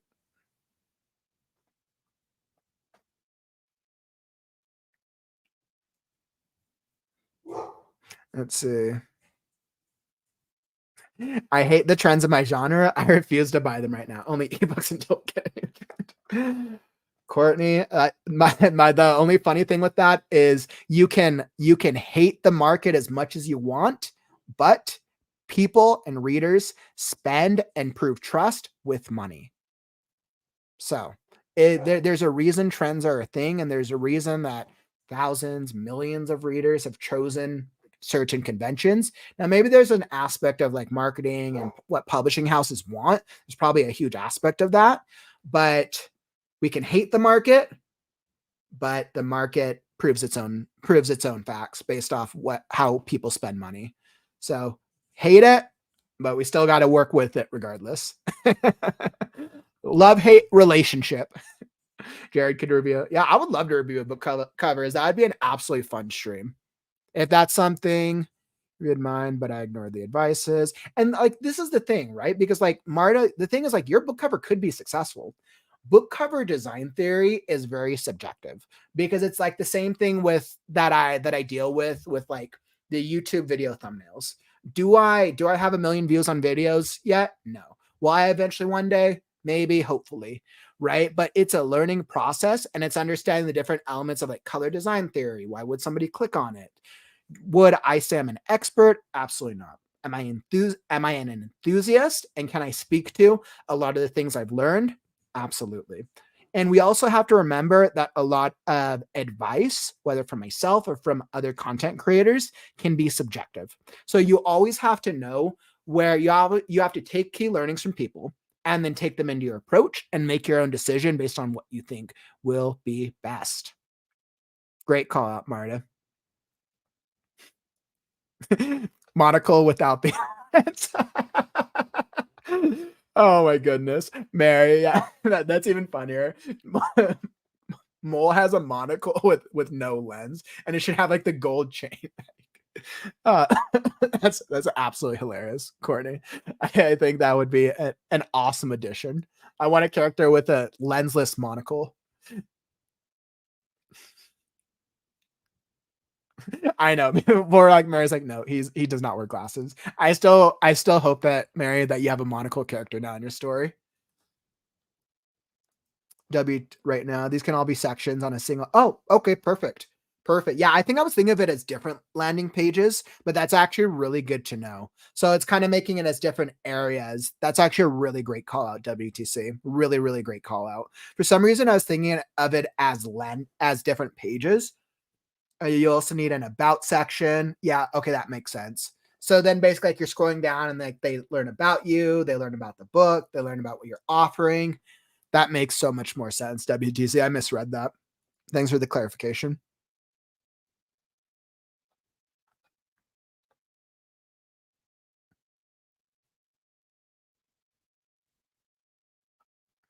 There you go. And we'll see once your book hits the market, Marta, how well it does. That's awesome. I like in instances like that, like I hope I'm wrong because I literally at the end of the day, I hope that you make a lot of money with it and you're successful. Like that's the coolest thing. Literally, I'm telling you guys, once we have the first writer from our community get to a best-selling status, whether that's myself or whether that's one of you guys, we're going to be like so happy, right? And it's going to be such a moment of inspiration for everybody else in the community that like we can all do it. We just have to be consistent, right? We have to learn the systems and we're all going to grow together, which is absolutely incredible. Ooh, ooh, the antagonist. I love it. A monocled antagonist. I love it. All right, beautiful. So with that being said, where we're at? So 244. All right. So I think I have time for one more. All right. I think I can do one more. We'll do another. I think I'll do one of the shorter ones so I can actually get through it. My voice actually isn't too bad today. I'm having a really fun time with all y'all. So I'm going to do one more. Let's see. Where am I going to go? Let's go. I'll go for Vaughn's. So Vaughn's is The Adventure of Iggy the Iguana. It's a children's story. So we're going to be mixing it up a little bit today, and we're going to be doing a children's story. And Vaughn actually has some pictures that he made as well. So Vaughn, if you're here in the stream, just say hi. I know it's a little late for where you're at, so you might be watching this on the replay. So we're going to queue up Vaughn's story next. But let me let's pull that up with The Adventures of Iggy the Iguana. Every single time Vaughn submits a story, it's always very heartwarming. So let's see what we got with Vaughn's. And before we hop into Vaughn's, once again, if you're enjoying the stream, follow and subscribe. We're here with the WriteNow community. My goal is to help the unpublished authors of the world write their first book through the lifestyle, the process, and the mindset that it takes to become a successful author, a published author, and hopefully get more books out there. We do streams of all types between our WriteNow, our writers group that meets on Wednesdays, daily writing sprints. I'm currently doing editing sessions. We have a critique show like today. We've had a book blurb stream. We have website streams. Our Sunday is our podcast where we do author interviews. So we got a lot going on here at the WriteNow community. And we have much more to come, 240 plus days of consecutive live streams and counting. So if you want to be alerted when we go live, tap that like button. And if you're here on YouTube, make sure the little bell notification is clicked, and then you'll be alerted for every live stream. All right, beautiful. So I wanted to do that call out, and I'm going to pull up Vaughn's story of The Adventure of Iggy the Iguana, which means I need to pull up his picture. So I'll pull up Vaughn actually came up with a really cute picture. There we go. Let's see. Let me see.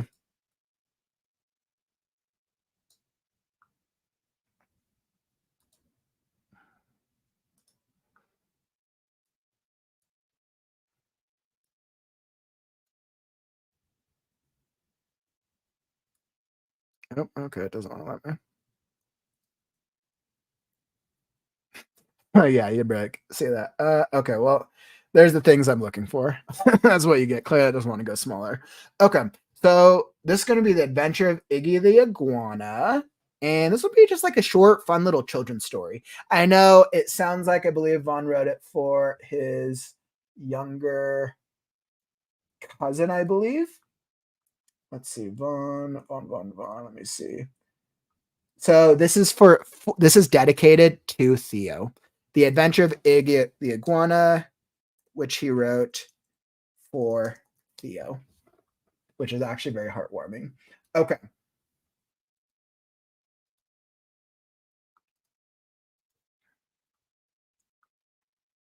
WTC mentioned, well, I'm hoping that book one of my series will be published in October of this year. Hey, fingers crossed, my friend. Let me know, or definitely let us know when you get to your book launch day. We'll be happy to celebrate it with you. That is so cool.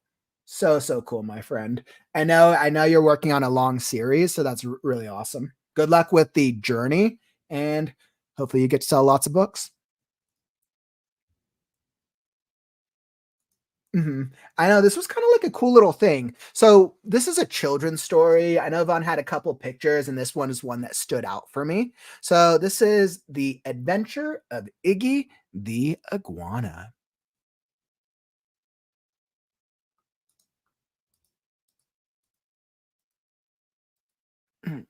For Theo.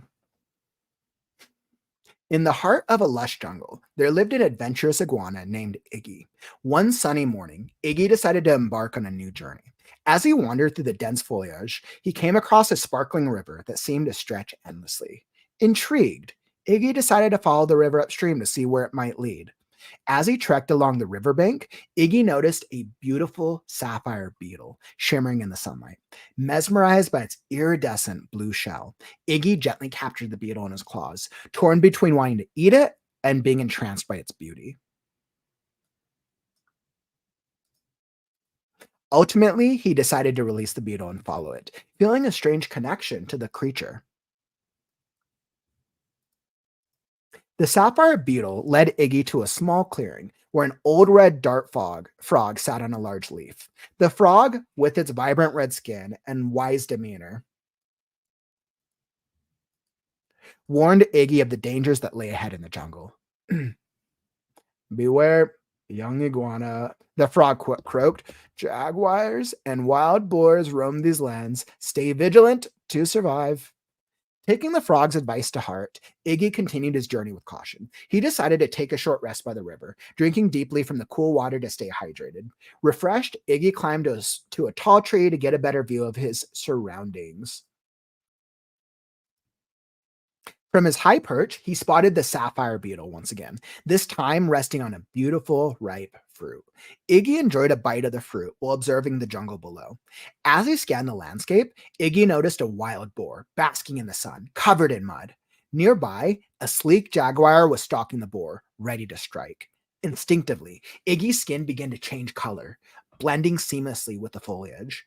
This new ability to camouflage fascinated him, and he carefully moved to a more concealed position to watch the unfolding drama.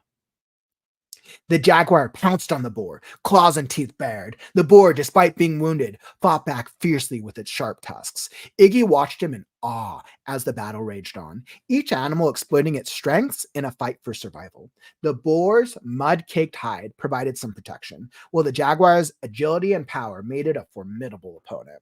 Realizing the importance of understanding his environment and using his natural abilities, Iggy decided to stay hidden and learn from the predator's tactics. He observed how the jaguar and boar each adapted to the situation, understanding that survival in the jungle required both strength and strategy.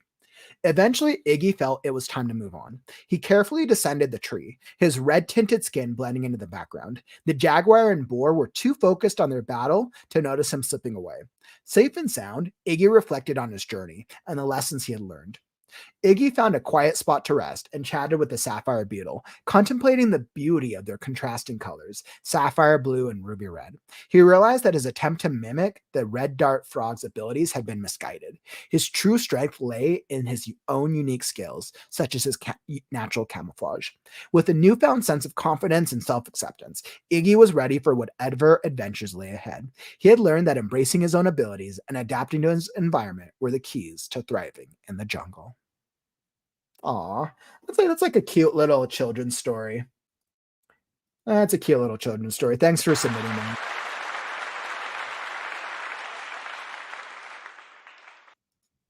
Awesome. Thank you so much for submitting that, my friend. So I think what I really liked about that was I liked the character development with between Iggy, the beetle, and then we got the boar and the jaguar. So you kind of have these very like you have these four characters and the frog as well. So you have five distinct characters, and it feels like it's for a young adult audience. Now, figuring out like the age range, I think that's definitely an opportunity, but I think you can tell it's definitely a children's type story. And I think you have these four characters. I think you could use a couple more opportunities in descriptions to kind of give them a better sense of how they're unique to this world. But I love the overall vibe of it. I think the world building is fun. I think it's clear it's about Iggy and the beetle going on adventure. And you do some really great skill building and some great lesson learning, which is important for children's stories, which I actually really like. I would actually play into the lesson learning that Iggy is learning from or that he's teaching to the beetle. And I think that would actually play into it a lot. I think that's a lot of fun. This story doesn't really touch too much on dialogue. The plot's very straightforward. I think there's an opportunity for the plot if you were to flesh this out a little bit, and I'll get into that. Awesome. So as I look into the beginning of it, so you have a good little setup. You start with Iggy. I think as a children's story, And I think one of the things is like, okay, so like what age range are you writing this for? And I think right now, I'm not sure if you're writing this for like a very, very young, like pre-K, toddler, pre-K, or that type, or if you're writing for like pre-teen, which is probably like, I mean, yeah, I mean, I think that's pre-teenage, which what ages like 6 through 11 or 6 through 12. And I think figuring out what age range you're writing for will make a huge difference, right? So, and I think by doing that, you'll be able to determine what is the right word choice and what is the right amount of descriptions, right? You always have to keep in mind that like, if you're writing for like that pre-K and toddler type thing, then it's basically an adult who's reading to them, right? And you have to make the concepts a little simpler. But if you're reading from that like pre-teenage, then you can do a little bit more descriptions and you want to go a little bit more in depth because they're generally reading themselves or they're learning how to read.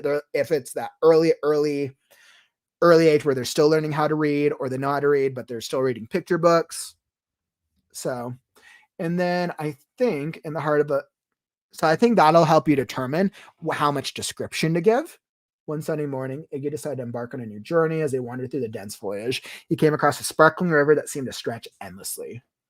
Intrigued, Iggy decided to follow the river. Yeah, so I like the plot. I think what I want from Iggy is regardless, I want a description of what Iggy looks like. Now, you touch upon his description a little bit, but even with this type of story, like Iggy was Iggy's ruby red. Is it skin? I forgot what is it scales? And this was something that you need to touch on. What do you call the skin of an iguana? I forgot if it's because they're technically they're a lizard. So yeah, it's scales and a large flap of skin underneath. It's called dewlap. Yeah, so it's scales. So I guess so skin and scales. Okay, so it's basically all the scales are above, and then I think the skin is underneath. Okay, so I think just that point of clarity of knowing what to call what. So Iggy's ruby red scales glistened in the morning sun, right? And I think you just give like you give like a paragraph description on describing Iggy, right? Because especially regardless of the age range, we want a very clear sense of what Iggy looks like. You did the pictures, which is awesome, right? But basically, even with the pictures, you want to then match the description to whatever the pictures are that you go with. And then you go on this journey. The sapphire beetle is fun. I absolutely love the sapphire beetle.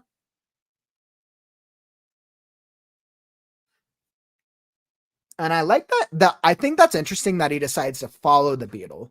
Now I think we want to understand why Iggy is following the beetle. And I think you want to set it up here. Where is Iggy going, right? Is he going to go hunt for food? Is he going on a stroll? Is he lost? And I think even if you do that in a single sentence, you can still set that up and then give him a reason for like, okay, why he's curious to follow the sapphire beetle. Maybe he wants to make more friends and teach them a lesson, right? Maybe you can make it as simple as that.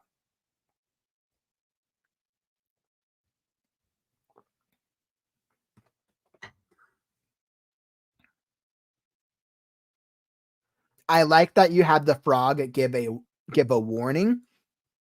I would have the frog mention more than just these two animals, so it doesn't seem like it's being too on the head. But yeah, I would mention more types of predators. And then I would expand this a little bit and have have the beetle because you mentioned the beetle going there. I would have maybe the frog tries to eat the beetle at first, or the beetle like crawls underneath the frog. And I think you could flesh that out just a little bit. Have Iggy maybe interact with the frog in some way, shape, or form.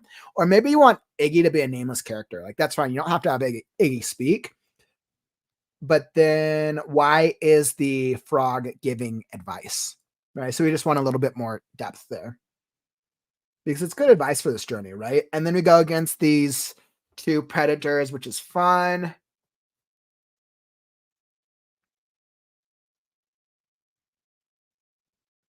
And I like that we use Iggy's camouflage ability so that way he doesn't get get struck.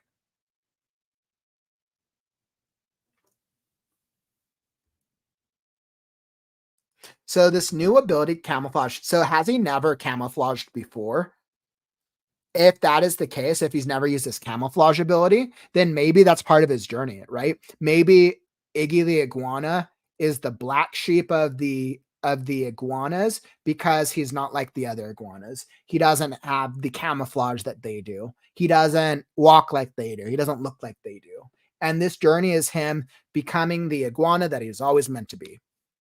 And I like this. I think the camouflage thing is cool. You just need to call it a little earlier in the journey of what is his like true motivation.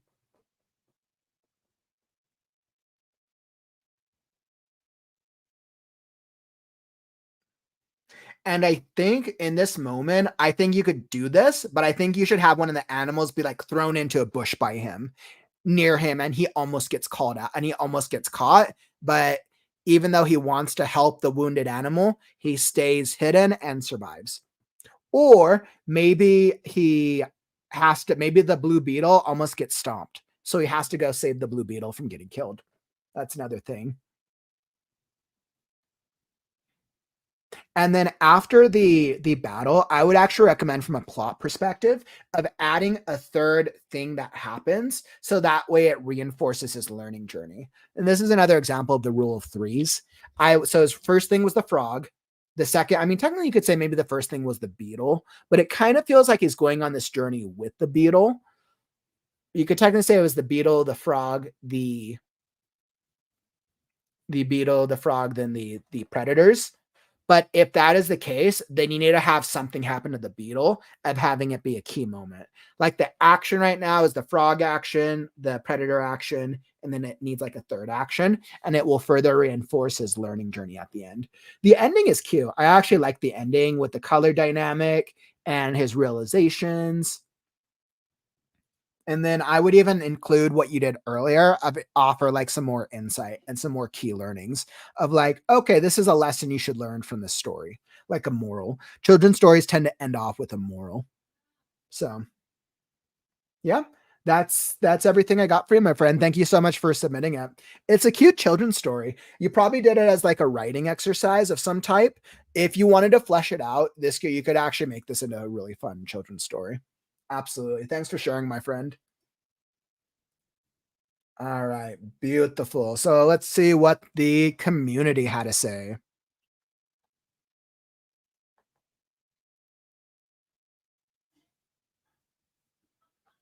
Yeah, it looks like a lot of the community was curious about the age range as well. Awesome. Thanks, Doreen. Great comments. If you want to, I would say, yeah, Marcel was saying if you want to write this for younger children, I would use simpler, easier to read. Yeah, actually, the language was something I forgot as well. It depends on what your age range is. I highlighted that and then forgot to call it out. If it's for a younger, like pre-K toddler type readership, like a parent reading to their kid, then you're going to want to use simple language, like very basic. Otherwise, the kids don't have enough comprehension yet to understand the words. Then they'll drop it because they just don't understand. Think about it like this: adults have a short attention span in this day and age. Children have a 10 times shorter attention span in this day and age, especially when they're like at that pre-development stage. So it's something to keep in mind.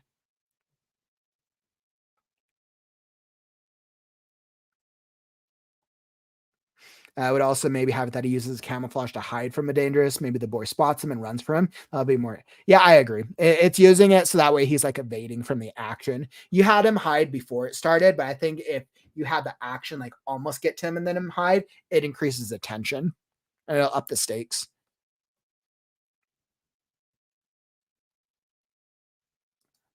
You're right. It might be a little too simple for preteen. It's probably close, and I think because I think because his cousin's younger, I'm pretty sure it's for like it's like a pre-K, like kindergarten, maybe preschool kindergarten type book. But granted, I don't have a kid, so I'm also not as familiar with the age ranges. But it does sound like it's that like picture book type category.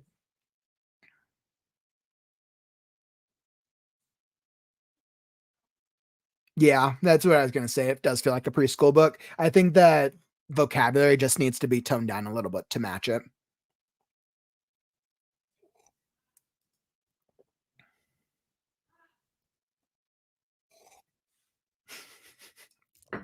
My kids would have pointed out the colors on the pictures didn't match the words I'm reading. Tell me I'm wrong. My kids are assholes. That's kind of funny, Courtney. Yeah, we kind of the beetle was in the beginning and the end. You kind of lost the beetle in the middle. But I mean, overall, like it was a cute story. I think if you wanted to flesh it out, I think you could have a lot of fun with it. Absolutely. That's actually a good idea. That would be a really great way to help development, adding a vocabulary of like, did you know what this word means? Like you could do like a definition thing. I think there is a really cute way to go about that and incorporate it in a children's story.